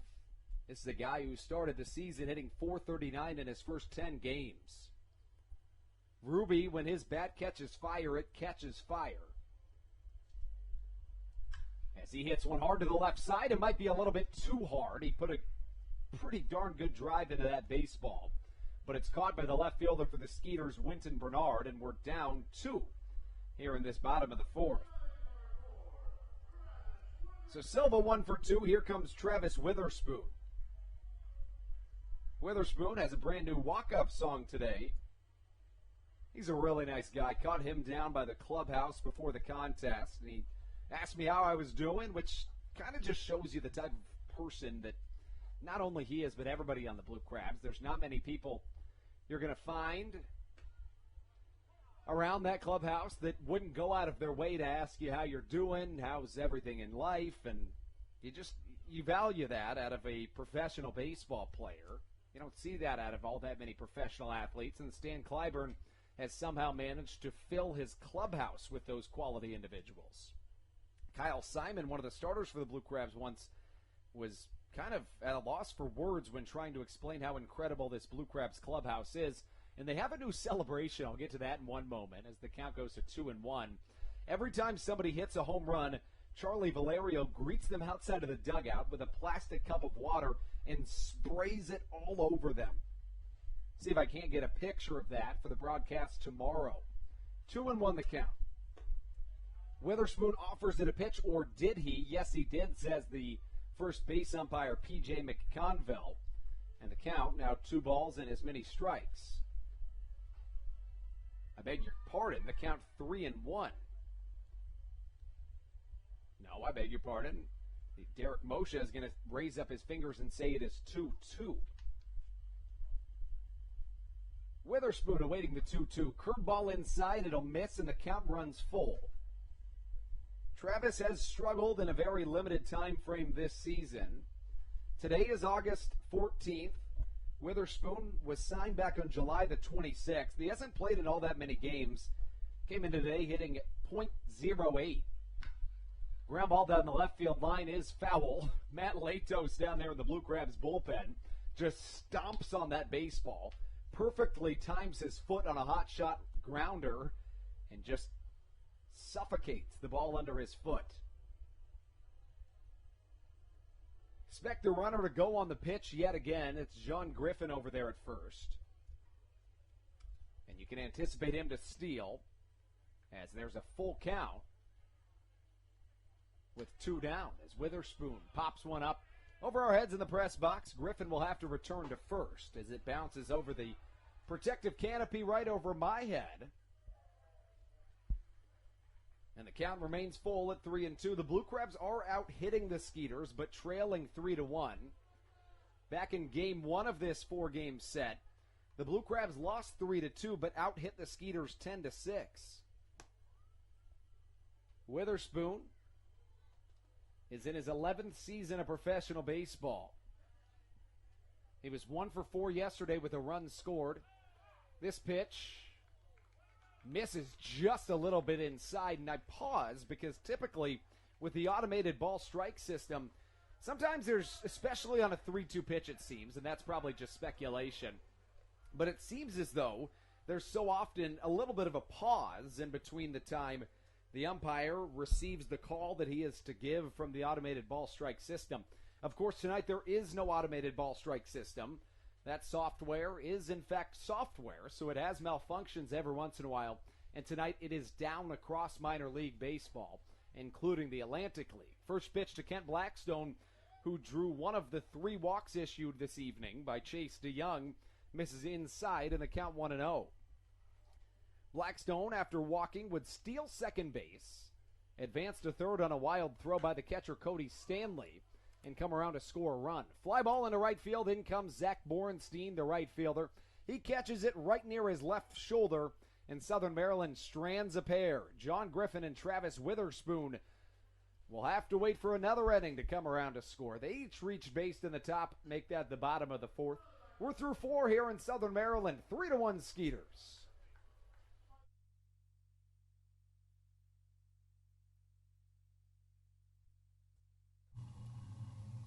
Hey, Blue Crabs fans, are you looking to watch a game from one of our luxury suites? How about the High-End Legends Club in left field? Call 301-638-9788 and ask to speak to a sales representative about your party or group outing.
The MLB veteran Cody Stanley leads us off in the top of the 5th inning of baseball here at Regency Furniture Stadium. Stanley has hit awfully well in this series. He's 4 for 10. He has a home run, 3 RBIs, a double, and a walk drawn. That walk was earlier in today's contest in his most recent plate appearance back in the top of the 2nd inning. John Hayes allowed 7 of 8 batters to either sacrifice themselves or reach base, including 6 in a row. Ever since, he's been awfully good, retiring 7 in a row. Not so often you see a guy allow a single, a double, a single, a sacrifice fly, and back-to-back walks, and then go to retire 7 straight. Hayes is stranded 3 in one of his innings. That was that same inning that he allowed all of those consecutive hits, walks, or sacrifices. Make it 8 in a row that he's stranded as Stanley swings through strike number 3, and Hayes has the strikeout pitch going here tonight at Regency Furniture Stadium. Looking at the numbers for John Hayes, he has now gone 4 1/3 innings. He's allowed 4 hits, 3 runs, all of them earned, 3 walks, 5 strikeouts. He does have more walks than strikeouts on the season. He has struck out a total of 38 batters this year after that most recent strikeout. But at the same time, he's walked 43 batters. 1-0 the count to Jason Martinson. Martinson today, 1 for 1 with a walk, as he'll take downstairs and a little bit outside. The count 2-0. As John Hayes takes the mound, he was a first-round draft pick in the Atlantic League Prospect Dugout Showcase this season. Following that showcase, there was a draft down there in Lakeland, Florida, and Hayes was taken 2nd overall. High fly ball to the right side. Ruby Silva chasing it down the right field line. He'll catch it over his left shoulder, and John Hayes has now retired 8 straight here in Southern Maryland. He's looked awfully good, and with that most recent out, he has now worked 4 2/3 innings, 1 inning shy of a season high in terms of innings pitched. As John Hayes continues on the mound, the bearded number 18 comes on with his first pitch to Blair Beck, and it misses inside. 1-0 the count. Hayes has now thrown 73 pitches. 46 of them have been strikes, and the ERA sits .16 higher than it did coming into today's contest. Came in at a 3.45, currently sits at 3.61. Meaning that in every 9 innings, he would allow just 3.61 earned runs, which is a pretty darn good earned run average. 2-0 the count. Fastball lined into center field. Corey Vaughn catches it, and John Hayes is on fire here in Southern Maryland. Make it 10 straight that he's retired. We're through half of a game of baseball here at Regency Furniture Stadium. 3-1 Skeeters through 4 1/2. This is Corey Vaughn. Are you looking for fun on the weekend without breaking the bank? My Eye Doctor Backfin Buddies is for you. For just $15, your child will get in for free to every Friday Blue Crabs home game all season long. Plus, kids receive a Backfin Buddies t-shirt, go on the field for the national anthem, and parents will get a reduced ticket rate. What more could you ask for? Come watch me hit a home run every Friday for just $15.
This is John Hayes, and you're listening to the Blue Crabs Broadcast Network.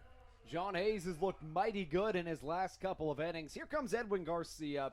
His bat has been on fire of late. He is 4 for his last 6 with 3 runs scored. Make that 2 runs scored and a pair of RBIs. He was 3 for 5 last night. And tonight he is 1 for 2. Garcia hits one well to the left side. That ball's got a chance. Bernard back on the track. He drifts off to his left and catches a looping fly ball for out number 1. So a scare on the first pitch for the Skeeters starter Chase DeYoung, who has now worked 5 1/3 innings. Make that 4 1/3 innings. He has tossed 78 pitches, 48 of which have been strikes, all the while allowing 5 hits, 1 run it was earned, striking out 6 while walking 3. Josh McAdams comes up to the dish. He's been very good of late, dating back to June 15th. And I have to give the credit on this statistic to Austin Rooney, a former member of the Blue Crabs broadcast team who is now headed back to school. He just texted me that Josh McAdams is hitting .351 since June 15th.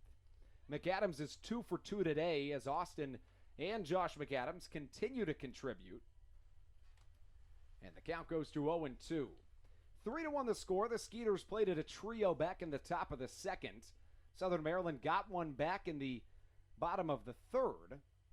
And it was on a Josh McAdams RBI single. First pitch, make that third pitch upstairs, and the count 1-2. McAdams had a chance at a RBI single back in the bottom of the first when he sent one into left field. Edwin Garcia was held up at third base as the count goes to 2 balls and 2 strikes. Garcia would end up being stranded at third, but the next time McAdams had an opportunity, he came through. A curveball hit high in the sky off to right center field. It's shallow. Going way back is the second baseman, Blair Beck. He's called off by the right fielder. That's Zach Borenstein. And now in the bottom of the 5th inning, there is 2 down with nobody on. Here comes Corey Vaughn, the 4-hole hitter for the Blue Crabs tonight.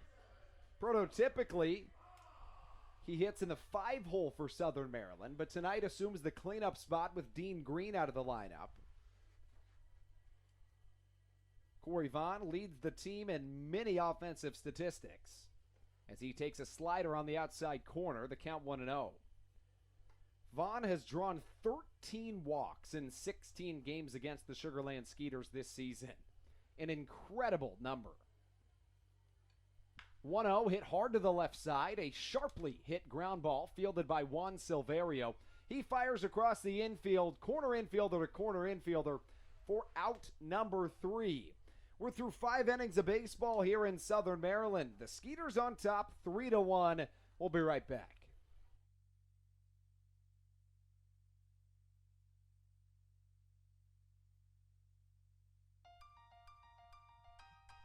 So, what do you like about your home? Practice like hockey. I practice stick handling and sometimes shooting.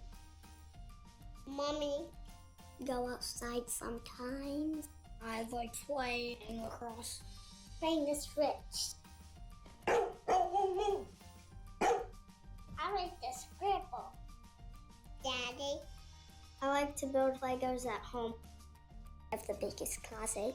Riding my dirt bike. We help you home.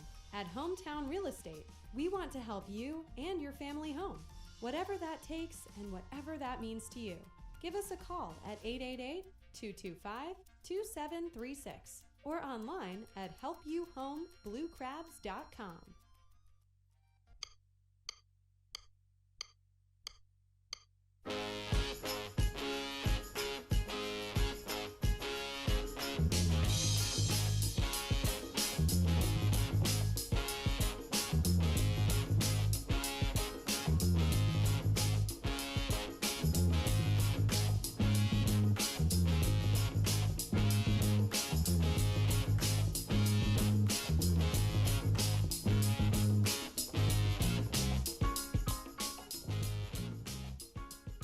This is Charlie Valerio, and you are listening to the Blue Crabs Broadcast Network. Into the top of the 6th we go here at Regency Furniture Stadium. John Hayes back on the mound. He has retired 10 straight Sugar Land Skeeter batters. His season high in terms of innings pitched is 5 1/3. And nobody is up and throwing in the Blue Crabs bullpen as Hayes has settled quite nicely after allowing 3 and then stranding the bases loaded in the top of the third. That's the only runs the Skeeters have gotten. The score 3-1 after the Blue Crabs' Josh McAdams brought a run home on a single back in the bottom of the third. Southern Maryland came up empty with runners on the corners and 1 down in the bottom of the first. In 3 games in this series, the Blue Crabs have now either struck out twice in a row or 3 times in a row with the tying or go-ahead run in scoring position. Make that on base. Hayes with a curveball, swung on and missed, and the count 1-2 to DJ Peterson. Peterson with an interesting story. He is a Nike athlete.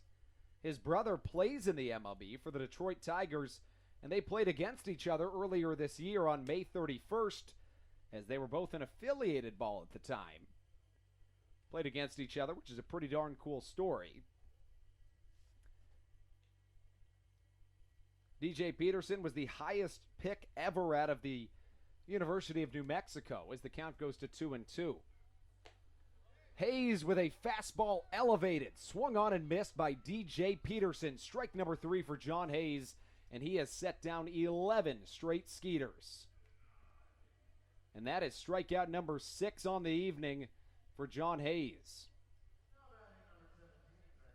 Hayes has definitely had the strikeout pitch going. No question about that as he comes in to face a left-hander. It's Zach Borenstein. This one dribbled off to the left side. Hayes sprints over to get it, fires over, and this throw is going to be a little bit high. Edwin Garcia in there to back it up. But we typically hear people say that pitchers aren't athletes, and John Hayes defies that in every sense of the word, if you can tell by the incredible speed he got to that ball with after losing a streak of 11 straight retired. Hayes, in the state of Texas of all states, won the 400-meter dash 2 times in high school. I mentioned the Texas part because it makes it all that much more impressive. Interestingly enough, despite the incredible feat of winning 2 400-meter dashes in the state of Texas, he opted not to accept running scholarships on the JUCO route in baseball. Corey Vaughn is going to see a ball bounce in front of him. A strong throw into second, not quite in time, as back-to-back base hits for the Skeeters give us 2 on with 1 down here in the top of the 6th inning. Next up, Winton Bernard. Make that Albert Cordero after Winton Bernard singles. Bernard now 2 for 3 in the game with a run scored. He also struck out for the 3rd and final out of the 3rd inning. Albert Cordero, a switch hitter, comes in from the left side as there is now action in the Blue Crabs bullpen. It is a right-hander up and throwing. It's Kevin Munson. Cordero wears number 3 on the back of his jersey. A curveball catches the outside corner in the count 0-1. Mentioned that Hayes has thrown at the very most 5 1/3 innings this season. I would venture to guess that's the most he's thrown in his career, considering he never started a game in his professional or D1 collegiate career coming into today. And this could be the inning. Ground ball to Garcia, flips onto Blackstone. That is the inning. John Hayes sets a single season high in terms of innings pitched with 6. It was 5 1/3 before today. Additionally, his 6 strikeouts today are a season high as well. Previously, it was 5 strikeouts back on May the 22nd against the York Revolution. We're through 5 1/2 in Southern Maryland. The Blue Crabs come up to bat when we return on the Blue Crabs Broadcast Network.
This is Ruby Silva, and you are listening to the Blue Crabs Broadcast Network. Welcome back inside Regency Furniture Stadium. We take you into the bottom of the sixth. Charlie Valerio leads us off. Southern Maryland will send up their 5-6-7. It's Charlie Valerio, Tony Thomas, and John Griffin here on the Blue Crabs Broadcast Network. Valerio, to this point in the contest, has struck out. He's 0 for 2. He has recorded the third and final out of each of the innings he's batted in. At the same time, it's very worth mentioning that he leads this Blue Crab squad among qualifiers in terms of batting average. The sure-handed batsman that is Charlie Valerio is a switch hitter, comes in on the left side against Chase DeYoung, who is in his 6th inning of work. He typically pitches just around 6 innings, or at least so far in his Skeeters career he has. Valerio smacks one to the right side. Nice play by the second baseman, Blair Beck. He underhand fires off to his first baseman, and that's good for out number 1. The pitcher, Chase DeYoung, began this season in a Minnesota Twins uniform, pitched in the MLB as recently as April 9th, 2019. Finds himself in the Atlantic League now and has made 4 starts for the Skeeters this season. He has gone 6 innings twice, make that 3 times, and went 5 2/3 another. Tony Thomas rips a ground ball down the left field line, but it's foul on the count 0-1. This will likely be DeYoung's last inning of work, as he's now thrown 89 pitches, 55 of which have been strikes. And there is action in the Skeeters bullpen. DeYoung with the tan glove over his head. The offering is a curveball, and it catches for strike number 2. DeYoung was traded to the Blue Jays, make that by the Blue Jays to the Dodgers on July 2nd of 2015, alongside Tim LeCastro, in exchange for 2 international bonus slots. He was also traded by the Dodgers to the Mariners on March 1st. But interestingly, after getting traded twice, he would make his MLB debut with the Seattle Mariners, and then was traded by the Mariners to the Twins on July 30th of 2018 as part of a package for a one-time NL All-Star, Zach Duke. Check down to first on a check swing from Tony Thomas. He did not go around, says our first base umpire, P.J. McConville, and the count 2-2. DeYoung's one appearance at the MLB level this season was at Citi Field against the New York Mets as the moon pops out over some clouds in the horizon. Liner off to the left side will stay at 2-2. He allowed 4 runs on 3 hits in 1 inning of work against the Mets in his 1 MLB appearance this season. He is the 3rd Skeeter to play in the MLB this season and then come and join Sugarland in this 2019 season alone. 2-2 pitch. A rope to the left side. There's not a chance that ball will ever see the light of day again. Bye-bye baseball. Tony Thomas explodes on a ball. The second time in as many days he's homered here at Regency Furniture Stadium. And watch out for Charlie Valerio. You're not going to be able to see it on the screen, but Valerio will definitely spray Tony Thomas with some water in what has become a tradition here in Southern Maryland. And he does. We're going to have a great picture of that from Memories Photography's very own Bert Hindman. And just like that, the score 3-2. Thomas's 12th home run of the season, as the moon has completely popped out from the clouds in the horizon. John Griffin hits one softly but high in the air to the right side. This has a chance at landing in the Bermuda Triangle, and it will. Griffin thinks about rounding first base, but a covering pitcher is going to keep him at bay, as back-to-back hits get us going here in this bottom of the 6th with 1 down. Thomas homered after striking out in each of his first 2 plate appearances, and then Griffin singles. John Griffin is now 2 for 3 tonight as Ruby Silva comes up to the plate riding a 3-game hit streak. He extended that earlier in the contest, and that will be the end of the road for the right-hander Chase DeYoung. Can't give you the final line on him yet because he still is accountable for the runner at first base, John Griffin. We'll take a short break. It's a pitching change time here in Southern Maryland. We'll be right back on the Blue Crabs Broadcast Network.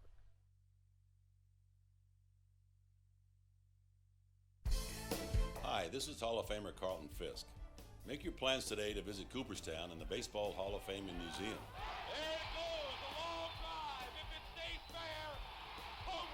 Reconnect with your memories of the game and make new memories with your family. Check out baseballhall.org today for more information. Carlton Fisk had a lot of little boy in him right there, Joe. The National Baseball Hall of Fame and Museum, preserving history, honoring excellence, and connecting generations.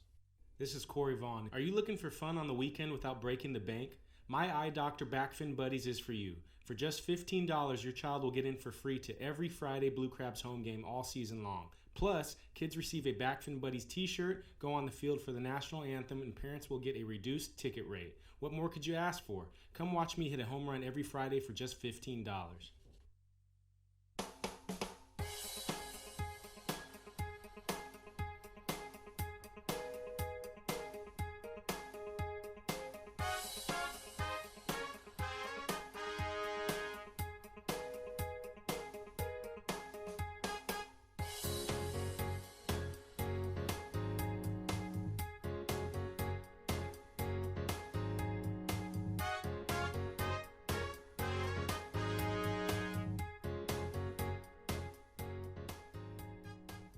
This is Josh McAdams, and you're listening to the Blue Crabs Broadcast Network.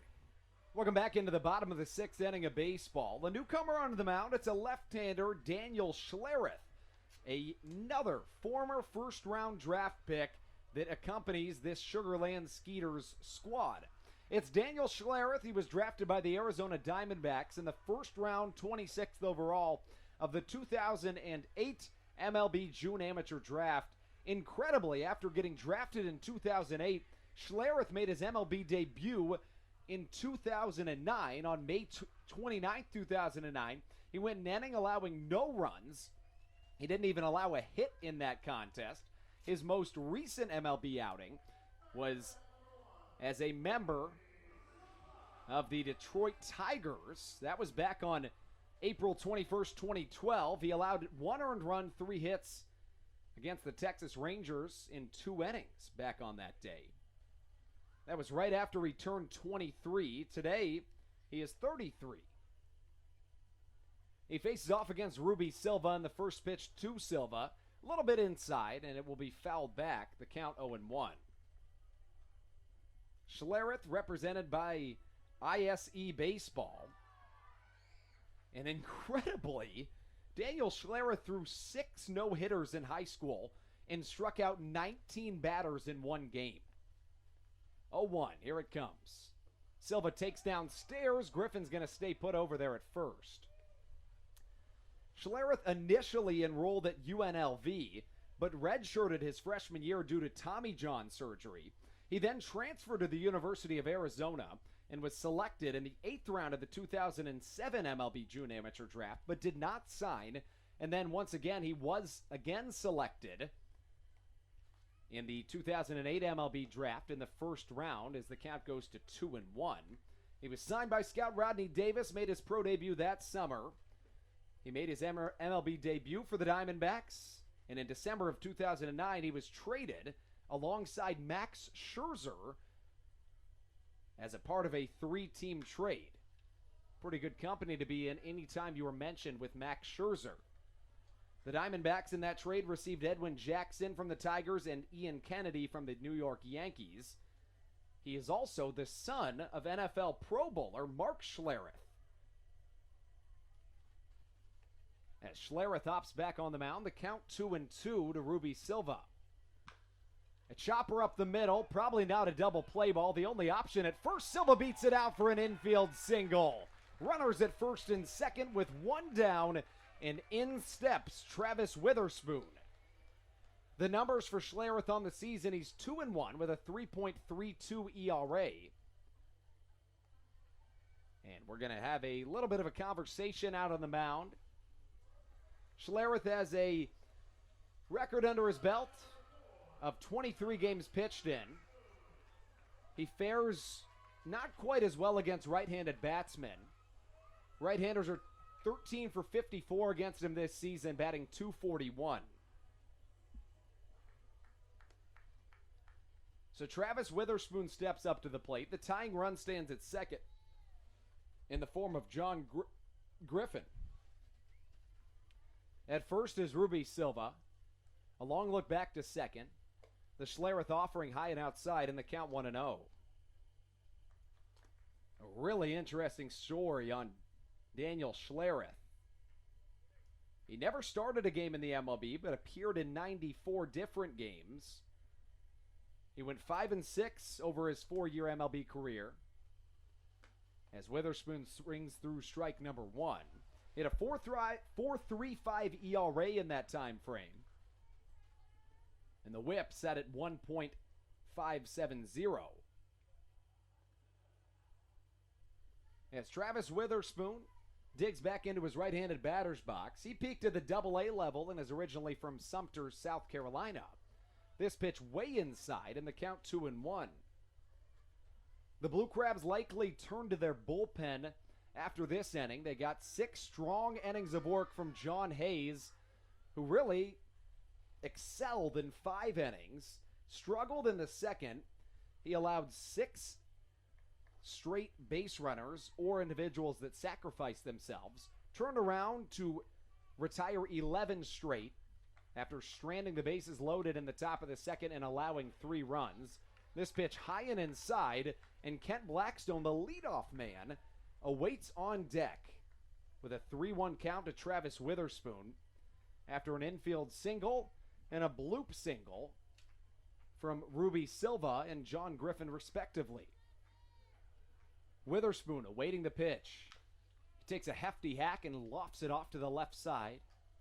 It goes into the Blue Crabs bullpen, but takes a fan-friendly bounce into the seating bowl. It's a race for the ball, and coming up with it is a fan. 3 balls, 2 strikes, 1 down, and runners at first and second. Silva with good speed, Witherspoon with even better speed, so it's going to be hard to turn a double play ball on those two. A single doesn't necessarily guarantee a run, as Witherspoon takes upstairs, ball number 4. The bases are juiced here in the bottom of the 6th as Southern Maryland is in business against Daniel Schlereth. Let's take a look around the Atlantic League, see what we see on the out-of-town scoreboard. The Ducks and the Rebs are tied at 2 in Game 1 of a doubleheader in Long Island. The New Britain Bees are on top of the High Point Rockers by a score of 3-1 in New Britain. And in Somerset earlier today, the Patriots took down the Barnstormers by a score of 4-3. Blackstone, left-on-left matchup against Schlereth. First pitch, a beautiful slider that crosses the strike zone on the outside corner, 0-1 the count. As Daniel Schlereth steps in. His father, Mark Schlereth, a former Denver Broncos offensive lineman and Super Bowl champion. He is also an former ESPN analyst, and a current Fox Sports NFL analyst. It's Mark Schlereth, 0-2 the count.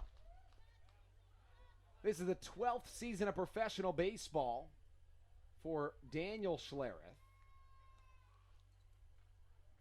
At one time, he was the number 5 prospect in the Tigers system. And a count 0-2 against Kent Blackstone. Schlereth good against left-handed batsmen this season. Slider inside in the dirt, the count, a ball and 2 strikes as the catcher, Cody Stanley, requests a new baseball from the home plate umpire, Derek Mosha. The Blue Crabs 17-14 in this second half, while the Skeeters are 19-12.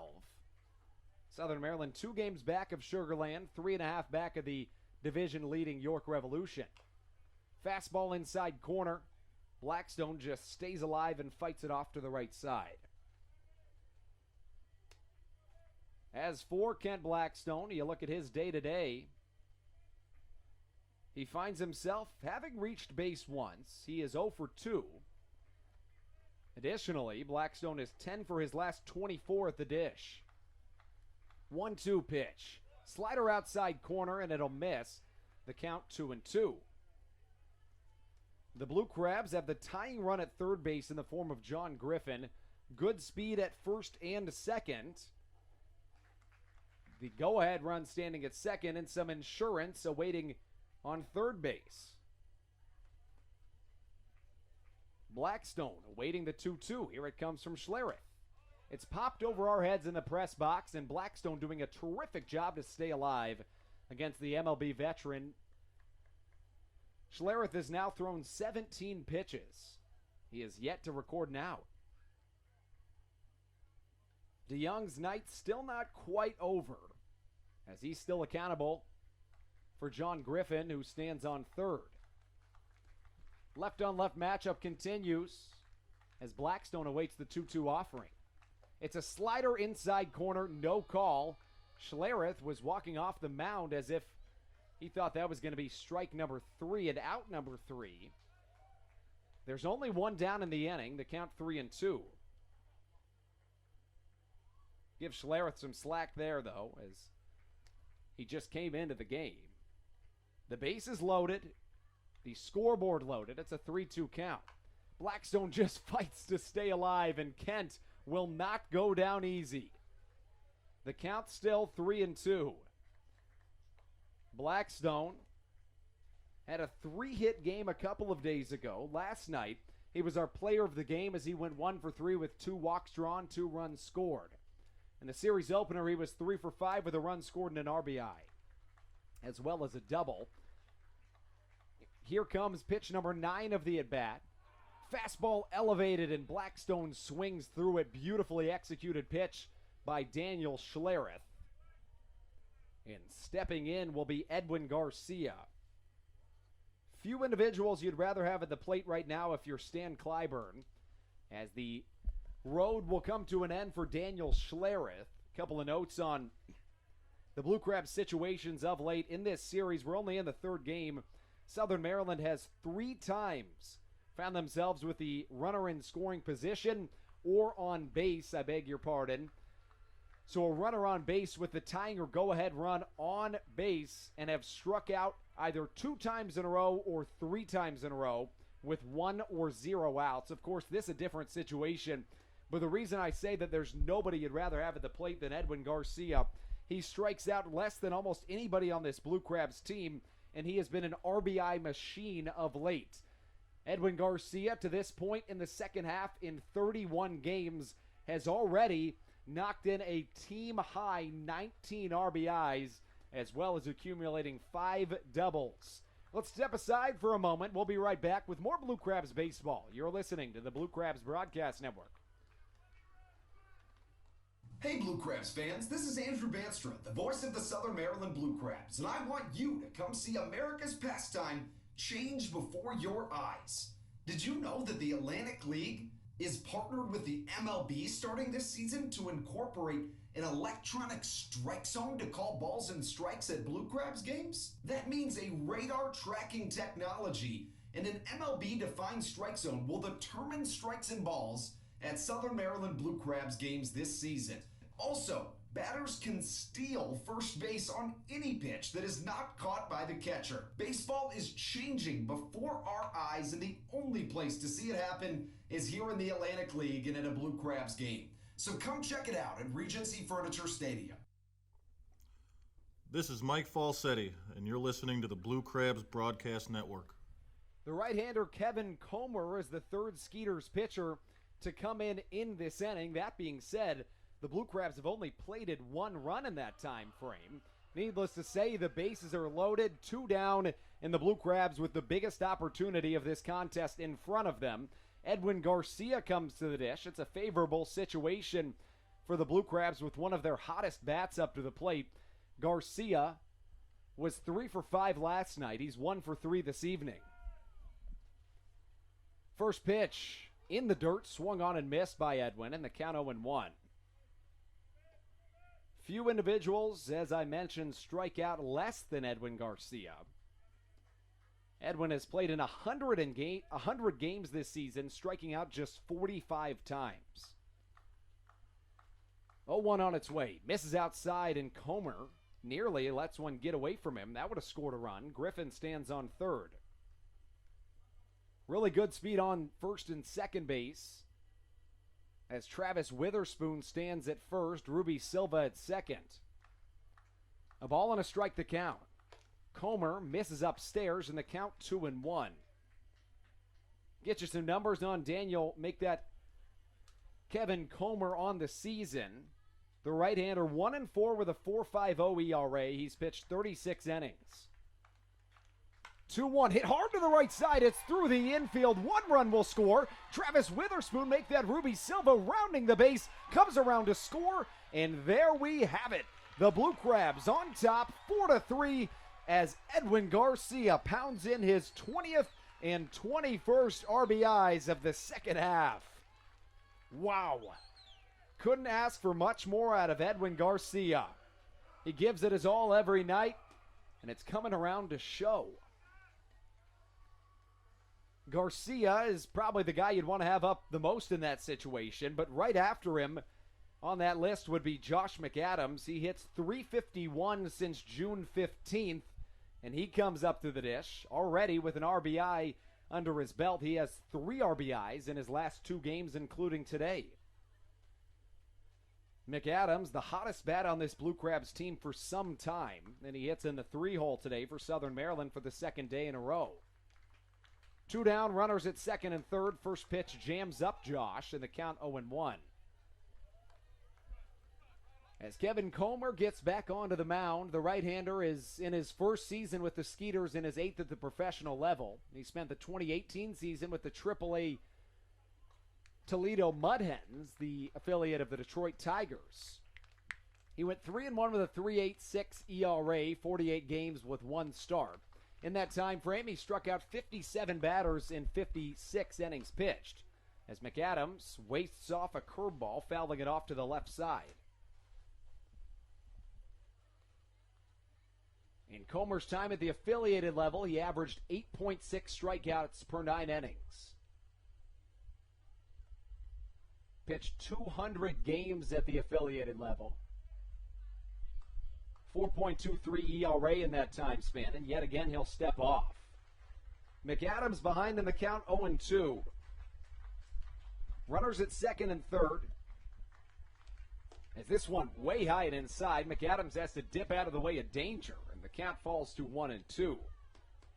Josh is 2 for 3 tonight. The batting average is the best on the Blue Crabs squad, although he does not qualify. He's played in a whole lot of games, just short of qualifying, and the average at 3.06.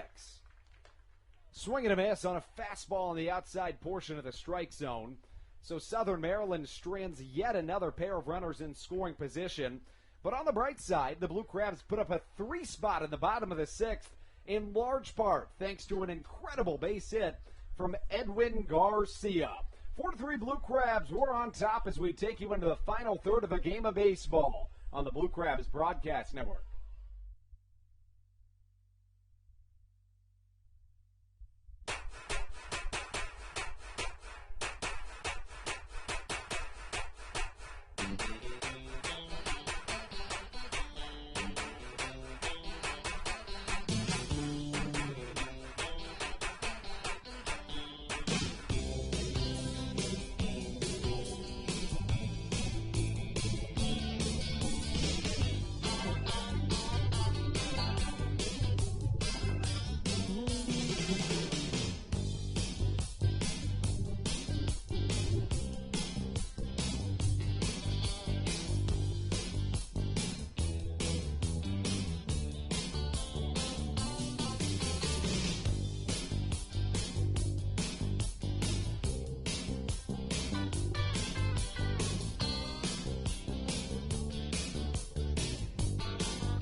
This is Ruby Silva, and you are listening to the Blue Crabs Broadcast Network. Southern Maryland comes through with a 3 spot in the bottom of the 6th and turns to their bullpen. We can now close the doors on both starters in today's contest. Chase DeYoung goes 5 1/3 innings, allowing 7 hits, 3 runs, all of them earned, 3 walks, and 6 strikeouts. Pretty similar line for the Blue Crabs starter, John Hayes. Get you that after this pitch from Kevin Munson as Juan Silverio shows bunt. The pitch misses inside, and the count 1-0. John Hayes goes 6 innings. That's a season high. He allows 6 hits, 3 runs, all of them earned, walks 3, and strikes out a season high 6. Kevin Munson on the mound as Juan Silverio takes high and outside. The count 2 balls and no strikes. The Blue Crabs bullpen has been spectacular in the second half of the season. Over 96 2/3 innings pitched, the Blue Crabs bullpen has a 2.42 ERA, which is just out of this world. They've allowed just 15 earned runs against the Sugarland Skeeters as this bullpen, as the count goes to 3 balls and no strikes from Munson to Silverio.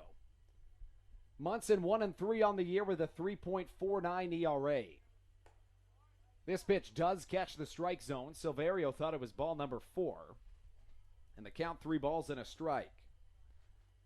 Munson joined the Blue Crabs back on June the 8th. Has become a staple in that bullpen ever since. He did struggle in his one bullpen appearance against the Skeeters this season. He went 2 innings, allowing 4 hits, 3 runs, all of them earned, walking 1 and striking out 2. 3-1 pitch overpowers Juan Silverio, and the count 3-2. Munson was drafted by the Arizona Diamondbacks in the 4th round of the 2010 MLB draft out of James Madison University, not too far from us here in Southern Maryland. 3-1 in there, and Kevin Munson comes back from a 3-0 deficit to strike out Juan Silverio on 3 straight pitches. A look around the Atlantic League, specifically focusing on that York Revolution game, as that is who the Blue Crabs are chasing. It is a 7-inning doubleheader between the Rebs and the Long Island Ducks. Game 1 is still happening right now, as through 7 innings, it was a 2-2 contest. They'll head to 8, and we'll have to keep our eyes on that. Game 2 to follow. First pitch, a cutter on the outside corner, not quite in the strike zone to Rico Noel, as the count falls to 1-0. The Bees are on top of the Rockers by a score of 5-1. They've scored 5 unanswered. Patriots won earlier today by a score of 4-3 as the ball is hit well into the right center alley. Ruby Silva catches it over his head for out number 2. And what a comeback for Kevin Munson, who has had his first 3 pitches miss the strike zone. He fell 3-0, came back with 3 straight strikes to Juan Silverio. And all of a sudden, there's 2 down with nobody on here in the top of the 7th. The Blue Crabs are in business. Southern Maryland 3.5 back of the York Revolution in the second half, as Cody Stanley steps into the left-handed batter's box. First pitch to Stanley will miss outside, and the count 1-0. The story on Cody Stanley, he is a left-handed hitting catcher for this York Revolution, for this Sugarland Skeeter squad. And the count evens at a ball and a strike, as Stanley steps back into his left-handed batter's box. He is 30 years old. He made his MLB debut in 2015 with the St. Louis Cardinals. As this pitch misses outside, 2-1 the count. He went 4 for 10 in his time in the MLB, scoring 2 runs and plating 3 RBIs in 9 games played. 2-1 pitch, just down low, in the count 3-1. Stanley played in the Cape Cod League for the Catuit Keetlers back in 2009 and was selected to the league's All-Star game. 3-1 pitch, slapped to the right side and foul. And the count now full at 3 balls and 2 strikes. The Skeeters' bats are not as hot against the Blue Crabs this season as they were last, nor is the record. Last year, the Skeeters were 14-5 against the Blue Crabs. This year, Southern Maryland has won 7 of the 15 contests. Full count pitch will run a little bit inside, and it's a walk to Cody Stanley. And that gives way to the third batter in the Skeeters batting order. And the fourth batter of this inning comes in the form of Jason Martinson. The shortstop steps into his right-handed batter's box. Martinson, 30 years old, enters his first season with the Skeeters and his 10th at the professional level. He was college teammates with six-time MLB All-Star Paul Goldschmidt, as well as a former Sugar Land Skeeter, Kyle Kubica. 0-1 the count. Kubica played for the Skeeters as recently as last year. He had a career-high 22 home runs back in 2012 with the Nationals affiliates. Between the single-A Hagerstown and high-A Potomac. Potomac Nationals just right up the road from us here in Southern Maryland. In the affiliated level, Martinson is a .232 hitter with 109 RBIs, 109 homers, 465 RBIs, and just under 1,000 games played. 0-2 pitch, a slider that misses at the outside corner, 1-2 the count. He was an International League postseason All-Star in 2015 with AAA Syracuse, and is hitting 5 for 30 coming into this game on the road stand. 1-2, a throw down to first base, the slap of the tag, not in time, as the count evens at 2 balls and as many strikes. That's Cody Stanley out there at first. He reached on a walk. The Skeeters plated 3 runs in the top of the second inning. John Hayes exited with the bases loaded. Got out of the inning with the bases loaded. Those are the only runs the Skeeters have scored in this contest. The Blue Crabs plated 1 in the bottom of the third on a Josh McAdams RBI single. As the ball is lofted high to the right side, if it stays in fair territory, it should be catchable, but it escapes Regency Furniture Stadium, and the count now 2-2. The rest of the scoring summary: Tony Thomas smacked a home run. He's a former Skeeter. He hit a home run back in the bottom of the 6th. Then Edwin Garcia plated 2 more on an RBI single. In fact, when the Blue Crabs opened this season in Sugar Land, Tony Thomas was a part of the ring ceremony despite wearing a Blue Crabs uniform. 2 balls and as many strikes the count. Kevin Munson gets the strikeout as Jason Martinson swings through strike number 3. Not going to waste any more of your time. I know what you want. It is Sweet Caroline time on the Blue Crabs Broadcast Network.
This is Kent Blackstone, and you're listening to the Blue Crabs Broadcast Network. 4-3, the Blue Crabs are on top of the Sugar Land Skeeters, live from the Reagan Waldorf. Andrew Banstra taking you through this contest between your Southern Maryland Blue Crabs and the visiting Sugar Land Skeeters. The Blue Crabs plated 3 runs in the bottom of the 6th inning. Corey Vaughn leads us off in the bottom of the 7th following Sweet Caroline time. Southern Maryland looking to pick up back-to-back wins, and if all goes well and all goes as the Blue Crabs would like to, the Revs would drop game 1 of 2 in the doubleheader they're in right now. And the Blue Crabs are looking even better at the moment as Corey Vaughn singles up the middle to start things off here in the bottom of the 7th against the right-handed pitcher Kevin Comer, who is out for his second inning of work. The Skeeters had 3 different pitchers toss in that bottom of the 6th that began with Chase DeYoung. DeYoung gave way to Daniel Schlereth, who recorded just 1 out. He allowed 1 hit, a run it was earned, walked 1 while striking out 1. And Comer has recorded 1 out while heating 2 hits and getting up a strikeout. Here comes Charlie Valerio. He shows bunt, fouls it over the protective netting and over our heads in the press box for strike number 1. Valerio may be a catcher, but he's a guy that sure likes to lay down that bunt. And I think part of it's the element of surprise. It doesn't hurt that this is his first year in the Atlantic League, so many of his competitors may not expect the bunt from a catcher as he swings through a curveball to count 0-2. As Kevin Comer takes the mound once more. Comer came into today with an ERA at 4.50. He fares much better against left-handed batsmen. Make that against right-handed batsmen. As Valerio shows bunt, gets it down the right field line, and that will at least move one into scoring position. That's just where the doctor ordered for Southern Maryland. As some way or another, Charlie Valerio seems to always come up and sacrifice opportunities and always get the job done. Bunting with 2 strikes is something Valerio told me he really likes to do. A couple of days ago, he was a pinch-hitting catcher who sent in the RBI bunt single for a game winner against the New Britain Bees. I asked Valerio about it. He said, well, usually I like to bunt with 2 strikes, but with 1 strike, I was just looking for a fastball, and on the first pitch, I saw a splitter, and the second one was the same. He saw it of his peripheral vision that the corner infielders were back, so he took advantage of it. 0-1 the count. Tony Thomas scored that game-winning run. He also has a home run not only today, but yesterday as well. The count 0-2 on Tony. Thomas, the third baseman who stole the first base in professional baseball history. The first base, I should say, as this pitch misses low and away.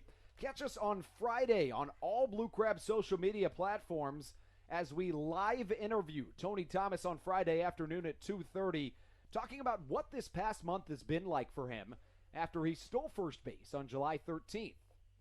Thomas swings through a curveball, does hustle down to first, however. Vaughn trying to keep the catcher Cody Stanley on his toes, but he gets the job done.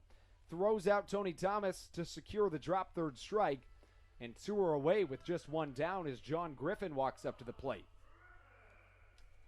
Griffin has been great in this game. He finds himself 2 for 3 with a run scored. He scored the tying run in this contest, and in the exact same motion, Travis Witherspoon would come around to score for the go-ahead run as Edwin Garcia had a 2 RBI single. Slider on the outside corner, swung on and missed, and the count 0-1. Griffin with a tremendous amount of power in that right-handed batter's box. He showed that off earlier as the right-handed batsman sent one probably 100 feet out of this ballpark, but it was just foul. He swings over a Comer fastball on the count 0-2. Bottom of the 7th inning at the Reg in Waldorf as John Griffin steps into his right-handed batter's box. Right-on-right matchup. A look back to second to keep Vaughn close.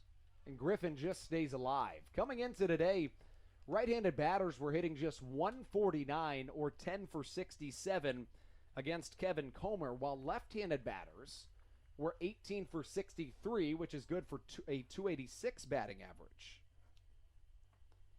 Griffin steps into the right-handed batter's box once more, waves his mahogany bat above his head, and takes a loopy slider on the outside corner for ball number 1. Griffin at the dish with Ruby Silva on deck. Travis Witherspoon in the hole, and a bright moon well above the stadium here at Regency Furniture Stadium. Earlier it was just poking out over the clouds, and now it's coming to full bloom as Griffin swings through what would have been strike number 3, but it is not able to be suffocated by the catcher Cody Stanley, who stares into his catcher's mitt. And the count remains at a ball and 2 strikes as John Griffin gets new life. Griffin, the designated hitter for the Blue Crabs today, began the season wearing number 3 as a tribute to Babe Ruth. And he later switched back to his previous Blue Crabs number, which is number 13. He wore that in all 71 of his games played in 2018 as a member of the Blue Crabs. Slider on the outside corner, poke to the left side. Martinson scoops, fires across the infield to Albert Cordero for out number 3. We're through 7 from the Reg in Waldorf. The score, 4 for your Blue Crabs, 3 for the Skeeters. We'll be right back after this break on the Blue Crabs Broadcast Network. The National Baseball Hall of Fame and Museum is a place with thousands of stories to be told. It's a place to relive baseball's greatest moments and share them with future generations. It's a place to experience the game and how it has shaped our history. Cooperstown is a destination with something for the entire family. Our stories to tell, your memories to share. Plan your trip to the National Baseball Hall of Fame and Museum in Cooperstown at baseballhall.org. Hi, I'm Seth Disler, Sales Executive for the Southern Maryland Blue Crabs. Calling all farmers, come out to the ballpark for Agriculture Night on August 15th. At the game, we will recognize the great work that farmers in Maryland and across the country do for us. We look forward to seeing all farmers at the game on August 15th.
This is Daryl Thompson, and you're listening to the Blue Crabs Broadcast Network.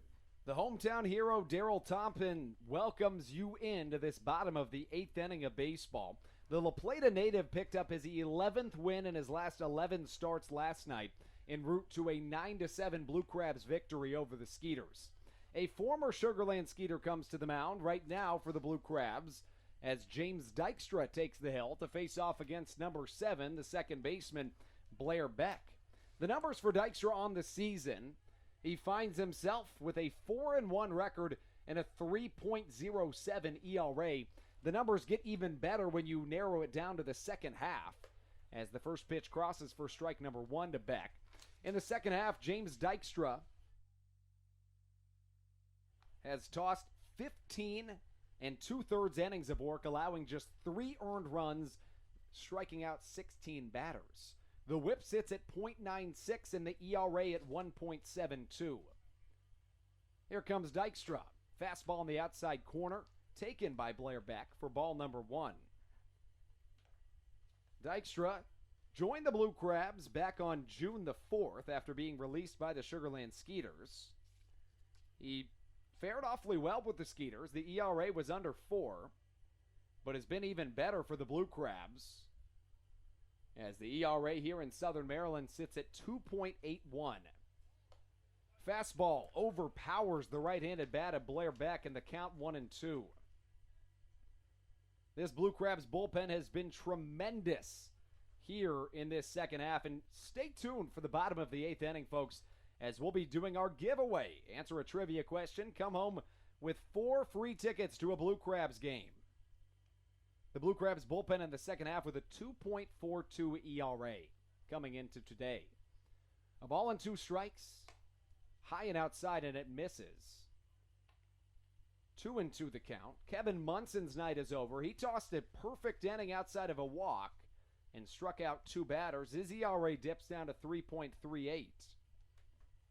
Just 6 hits allowed by the Blue Crabs in this contest, and for the 3rd night in a row, the Blue Crabs find themselves with double-digit hits against the Skeeters. In Game 1, the Blue Crabs had 10 hits. In Game 2, the Blue Crabs had 11 hits. And here in Game 3, through just 7 innings of offense, Southern Maryland has 10 hits again. Dykstra coming set with his black glove sitting in front of his belt. Fastball upstairs. Did he go? No, he didn't, says P.J. McConville, our first base umpire, and the count works to full. 3 balls and 2 strikes. Matt Latos, the Blue Crabs closer, is up and throwing in the Southern Maryland bullpen. He is 17 for 18 in save opportunities this season. Dykstra set for the 3-2. Here comes the payoff pitch. Beck offers at it, and it's fouled over our heads in the press box, and the count remains full. Against his former team, Dykstra has thrown 3 innings, allowing as many hits. 1 run it was earned, walking 2 while striking out 3. In his time with Southern Maryland this season, he has struck out 32 batters in 32 innings, allowing just 10 earned runs during that time frame in 25 appearances. On the season, he's tossed 44 innings in 39 appearances, while allowing 15 earned runs. Fastball low and outside, and Blair Beck just will not give up on this at-bat. As we check around the Atlantic League, and it's a final. The Long Island Ducks have taken down the York Revolution, opening the window for the Blue Crabs to jump to just 2.5 games back of the York Revolution in this second half. Additionally, that is just contingent on what happens for the rest of the night, because the Revs and the Ducks still have the back end of a doubleheader to play. So the Blue Crabs, if they win tonight, could either be 2 or 3 games out, make that 2 or 2.5 games out in the Freedom Division. Strike number 3, swing and a miss. A long and drawn-out at-bat to Blair Beck is won by James Dykstra. And I beg your pardon,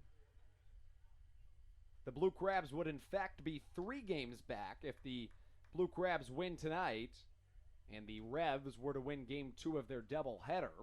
The rest of the scores around the Atlantic League: the Patriots took down the Barnstormers earlier today by a score of 4-3, and the Bees are currently leading the Rockers 5-2. Big looping curveball on its way to DJ Peterson. He backs out of the way of danger and takes for ball number 1. Dykstra in his 8th season of professional baseball, his first in the Atlantic League. A former 6th-round draft pick out of California State University San Marcos back in 2013. 2-0 goes the count. As Dykstra has recorded 1 out, has not allowed anybody on base, but has already thrown 9 pitches, as his ERA dips down to 3.07. Dykstra set for his next pitch in his red pinstripe jersey. 2-0 pitch, low and away on a dime, and it crosses for strike number 1.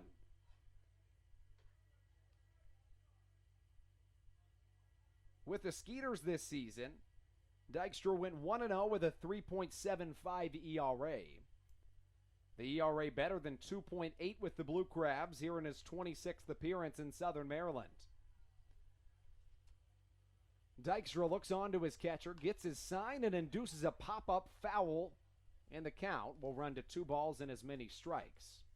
4-3 the score, the Blue Crabs on top after the Skeeters plate 3 runs in the top of the second inning. Southern Maryland comes back in the bottom of the third with an RBI single from Josh McAdams, and then the bottom of the sixth, the Blue Crabs plated a trio. The first came on a solo shot from Tony Thomas. It was his second home run in as many nights, and then plated 2 more when Edwin Garcia came through with his 20th and 21st RBIs of the second half. A diving play from Tony Thomas. Listen to the crowd roar. Wow, what a play by Tony Thomas. This is a guy that spent more than 50 games this season playing only in the outfield ever since Frank Martinez retired, I should say. Tony has started every single Blue Crabs game at third base and has fit in quite well. He spent a whole lot of time in the Red Sox system as a second baseman, being plagued right behind Dustin Pedroia for some time as this pitch crosses for strike number 1. Zach Borenstein up to the plate. The numbers for Borenstein this evening: he finds himself 1 for 3. His batting average sitting at .258. 0-1 pitch on its way from Dykstra. It's a fastball. Swung on and missed, and the count 0-2. As Matt Latos is taking a seat in the bullpen, he's all ready to come in for the ninth, you'd have to assume. As the Blue Crabs are an inning and a third away from being just 2.5 games out of the York Revolution, with the chance at being just 2 games out by the end of the night. Change up, see you later. Strike number 3, James Dykstra puts a stamp on the envelope. That was a beautifully pitched top of the 8th inning. We take you into the bottom of the 8th right after this break. You're listening to the Blue Crabs Broadcast Network.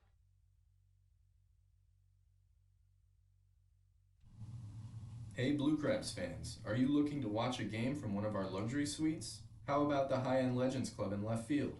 Call 301-638-9788 and ask to speak to a sales representative about your party or group outing.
This is Andrew Johnston, and you're listening to the Blue Crabs Broadcast Network. Ruby Silva leads us off here in this bottom of the 8th inning of baseball, live from the Reg in Waldorf as we welcome a newcomer onto the mound. It is Josh Martin, number 33, the right-hander, 6'5", 230 pounds, out of Enterprise, Alabama.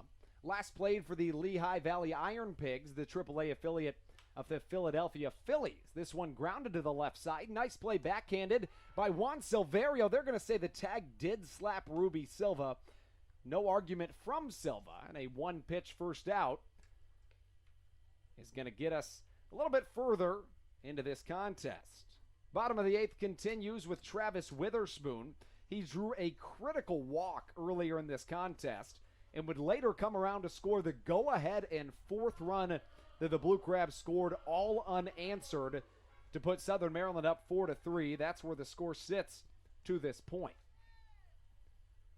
As Martin comes onto the mound, get you some numbers on him in just a moment. Witherspoon hits one high in the sky, and 2 pitches likely will give us 2 outs. Here from Josh Martin, who the Blue Crabs are letting down easy. The ERA came into today at 4.76 for Josh Martin. He had pitched in a total of 10 games, accumulating 11 and a third innings. He really struggles against left-handed batters this season. Coming into today, lefties were hitting .368 against him. Now, that is in a short time span. Just 7 for 19 coming into the game. Kent Blackstone steps up to the dish. He is a left-hander. And that average now at 7 for 20 after Ruby Silva grounded out against Josh Martin. In fact, Josh Martin joined the Sugarland Skeeters when Sugarland was last in Southern Maryland, as a changeup catches the outside corner to make the count 0-2. I beg your pardon, to make the count 0-1. Blackstone facing off against Josh Martin here on an 0-1 count. Curveball swung on and missed, and I beg your pardon, it was an 0-2 count. So 5 pitches get us through the bottom of the 8th inning of baseball. The score, 4 for the Blue Crabs, 3 for the Skeeters. Matt Latos inbound on the Blue Crabs Broadcast Network.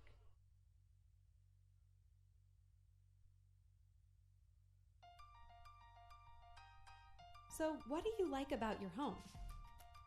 Practice like hockey. I practice stick handling and sometimes shooting.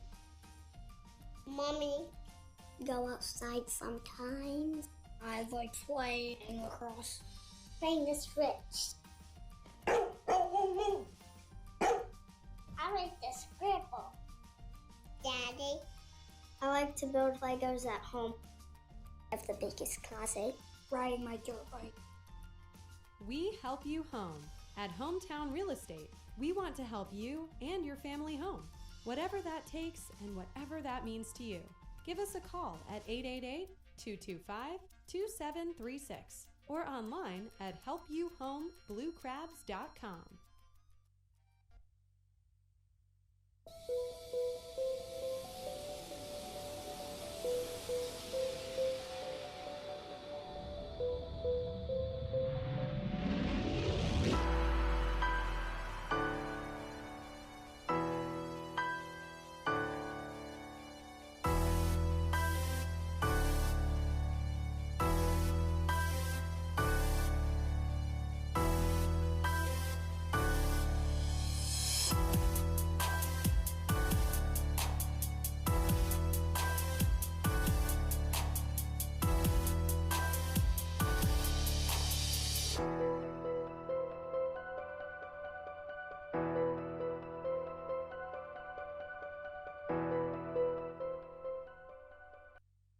This is Matt Latos, and you're listening to the Blue Crabs Broadcast Network.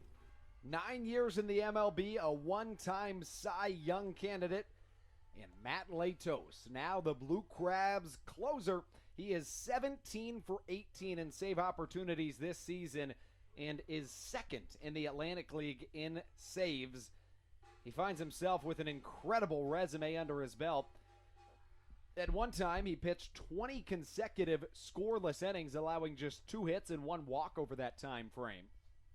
From May 29th through June 19th, he strung together 9 consecutive perfect innings as Matt Latos assumes the mound here in Southern Maryland with an incredible .95 ERA. Not to mention, in this second half, he has a .46 whip. He got the save last night, and it only took him 3 pitches to do it. He recorded 1 out in the bottom. Make that the top of the ninth inning with 2 outs is when he came in. And the first pitch to Winton Bernard is going to be fouled off to the left side. Make that the right side. In yesterday's contest, the Skeeters put a real scare into Blue Crabs fans everywhere when they played at a quartet of runs in the top of the ninth. Southern Maryland would hold on to win 9-7. The hits count right now sits at 10-6 in favor of Southern Maryland, and the Blue Crabs on top 4-3. Just shows you how on any given night something else can happen, because in the series opener between these two teams, the Blue Crabs and the Skeeters hit margins were the exact same as they are tonight. 10 for the Blue Crabs and 6 for the Skeeters, but the Skeeters won that contest by a score of 3-2, and the Blue Crabs realistically had every chance to win it. Nonetheless, the count 1-1 to Winton Bernard, the former Iowa Cub from earlier this year. Sees the 1-1 pitch from Latos inside for strike number 2. And Latos' third pitch to the left fielder for this Sugarland Skeeter squad, who is 2 for 3 tonight with a batting average sitting at .304. Steps back into his right-handed batter's box. Back onto the mound is Matt Latos. And here comes the pitch. A splitter sinks into the dirt and evens the count at 2 balls and as many strikes. Latos has so many incredible feats under his belt. Let's go with this one. The 3.64 career ERA is better than the likes of Josh Beckett, Kerry Wood, Chris Archer, not to mention a guy that was just inducted into the MLB Hall of Fame, Mike Mussina. He had a 71-59 career MLB record. 2-2 pitch. Winton Bernard got a piece of it, and it drops into the dirt as Valerio thinks about slinging one down to first, but the count does remain 2-2. Latos made his MLB debut at the ripe age of 21 with the San Diego Padres. In his sophomore season, he finished 8th in the Cy Young voting with a 14-10 record to accompany a 2.92 ERA. He put up dazzling numbers in his first season with the Reds after being traded from the Padres to the Reds. He was 14-4 with a 3.48 ERA in his first season. As the 2-2 pitch is fouled into the own leg of Winton Bernard, we stay at 2-2. Additionally, he was tied for the MLB league lead in games started back in his first season with the Reds, with 33 starts in 1 year. He was a 2019 Atlantic League All-Star, was Latos. And he comes back onto the mound to face Winton Bernard with a 2-2 count. Latos has a whole lot of saves in this second half alone. The Blue Crabs did struggle in the first half, making it harder for Latos to get save opportunities. 2-2 the count. The bat flies out of the hands. Where is the ball? It's right in front of home plate, and I believe that bat hit Matt Latos. I have never seen that in my entire life, and I've been in the game of baseball since I was a child, but Matt Latos seems to be okay. And I'm just not quite sure what happened. Pete Incaviglia is going to come out to talk about that. I believe what happened is Winton Bernard let go of the bat as he swung. The bat came all the way out and hit Matt Latos, but the ball also hit Winton Bernard's bat and just stopped right in front of home plate. Everybody kind of froze for a second, myself included. And Winton Bernard was thrown out at first. As Pete Incaviglia would like to talk about what just happened, Latos is ready to keep tossing. We are going to call it out number 1. And this is not the first time that Pete Incaviglia has exited his dugout to argue with the umpiring crew this evening. Dennis Phipps was ejected back early in this contest. Incaviglia had a lot to say about that, as he will return back to his dugout. And after all the commotion, 1 down here in this bottom of, make that top of the 9th inning. Latos drew a good hand in this bottom of, the top of the 9th inning. He faces against the 7, 8, 9 of the Skeeters order. Started off with Winton Bernard, now to Albert Cordero, Juan Silverio in the hole. And although they are the 7, 8, 9, they're really 3 of the best batters in this lineup. First pitch, I believe, may have hit Albert Cordero, and it did.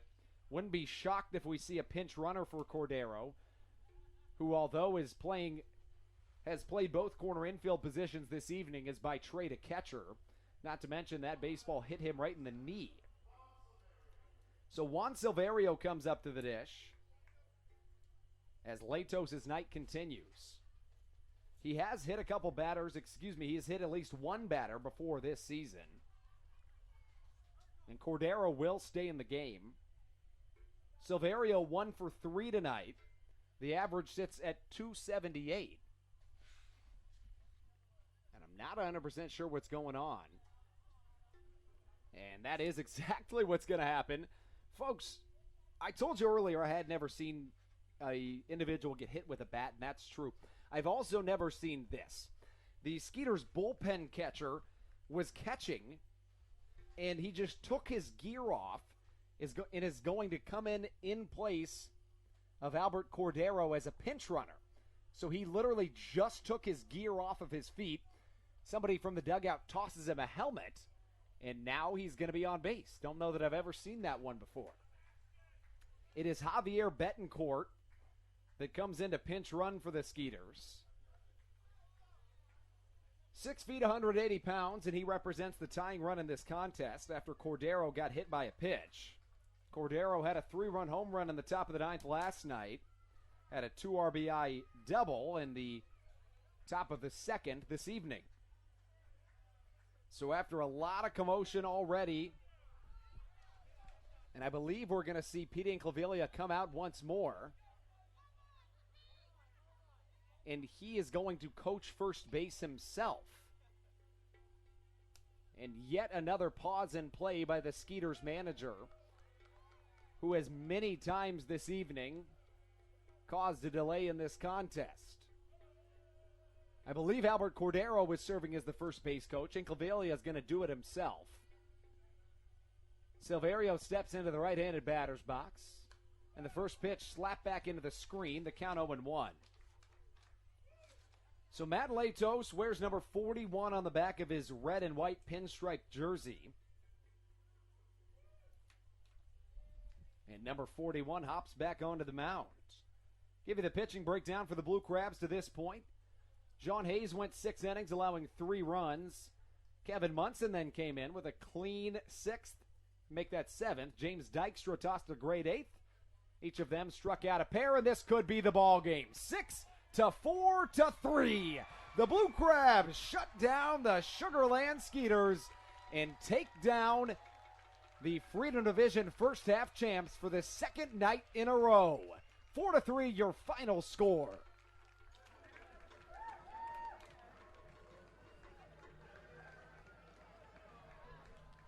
Matt Latos assumes sole possession of second place in the Atlantic League and saves this season with 18 in 19 tries. More importantly, Southern Maryland now just 2.5 games back of the York Revolution and have a chance to even make that better this evening. The Long Island Ducks and the York Revolution have yet to start the back end of their doubleheader right now. But once that game's final, the Blue Crabs will either be 2 games out in the Freedom Division or 3 games out in the Freedom Division. Nonetheless, an incredible win for the Blue Crabs with a 4-3 final score, and what a game it was here in Southern Maryland. We will step aside for just a moment, and then we'll get you to the post-game show on the Blue Crabs Broadcast Network. Hi, this is Hall of Famer Carlton Fisk. Make your plans today to visit Cooperstown and the Baseball Hall of Fame and Museum.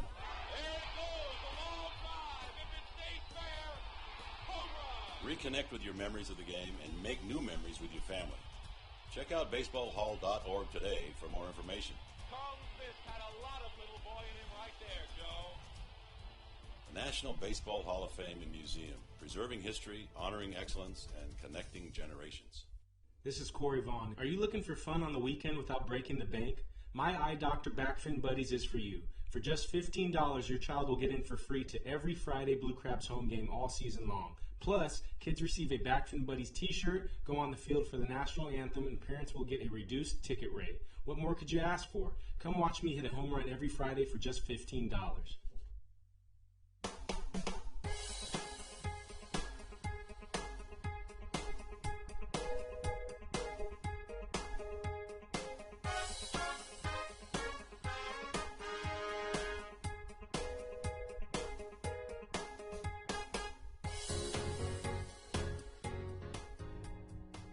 This is Josh McAdams, and you're listening to the Blue Crabs Broadcast Network.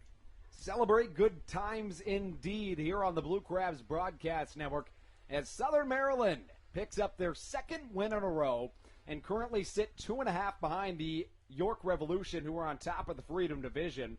The Blue Crabs at this current moment 2.5 back and advance to a total of 18-14 in the second half. Southern Maryland has won 21 of their last 34 games, make that 35 games, while the Sugarland Skeeters drop to 19-13 in the second half.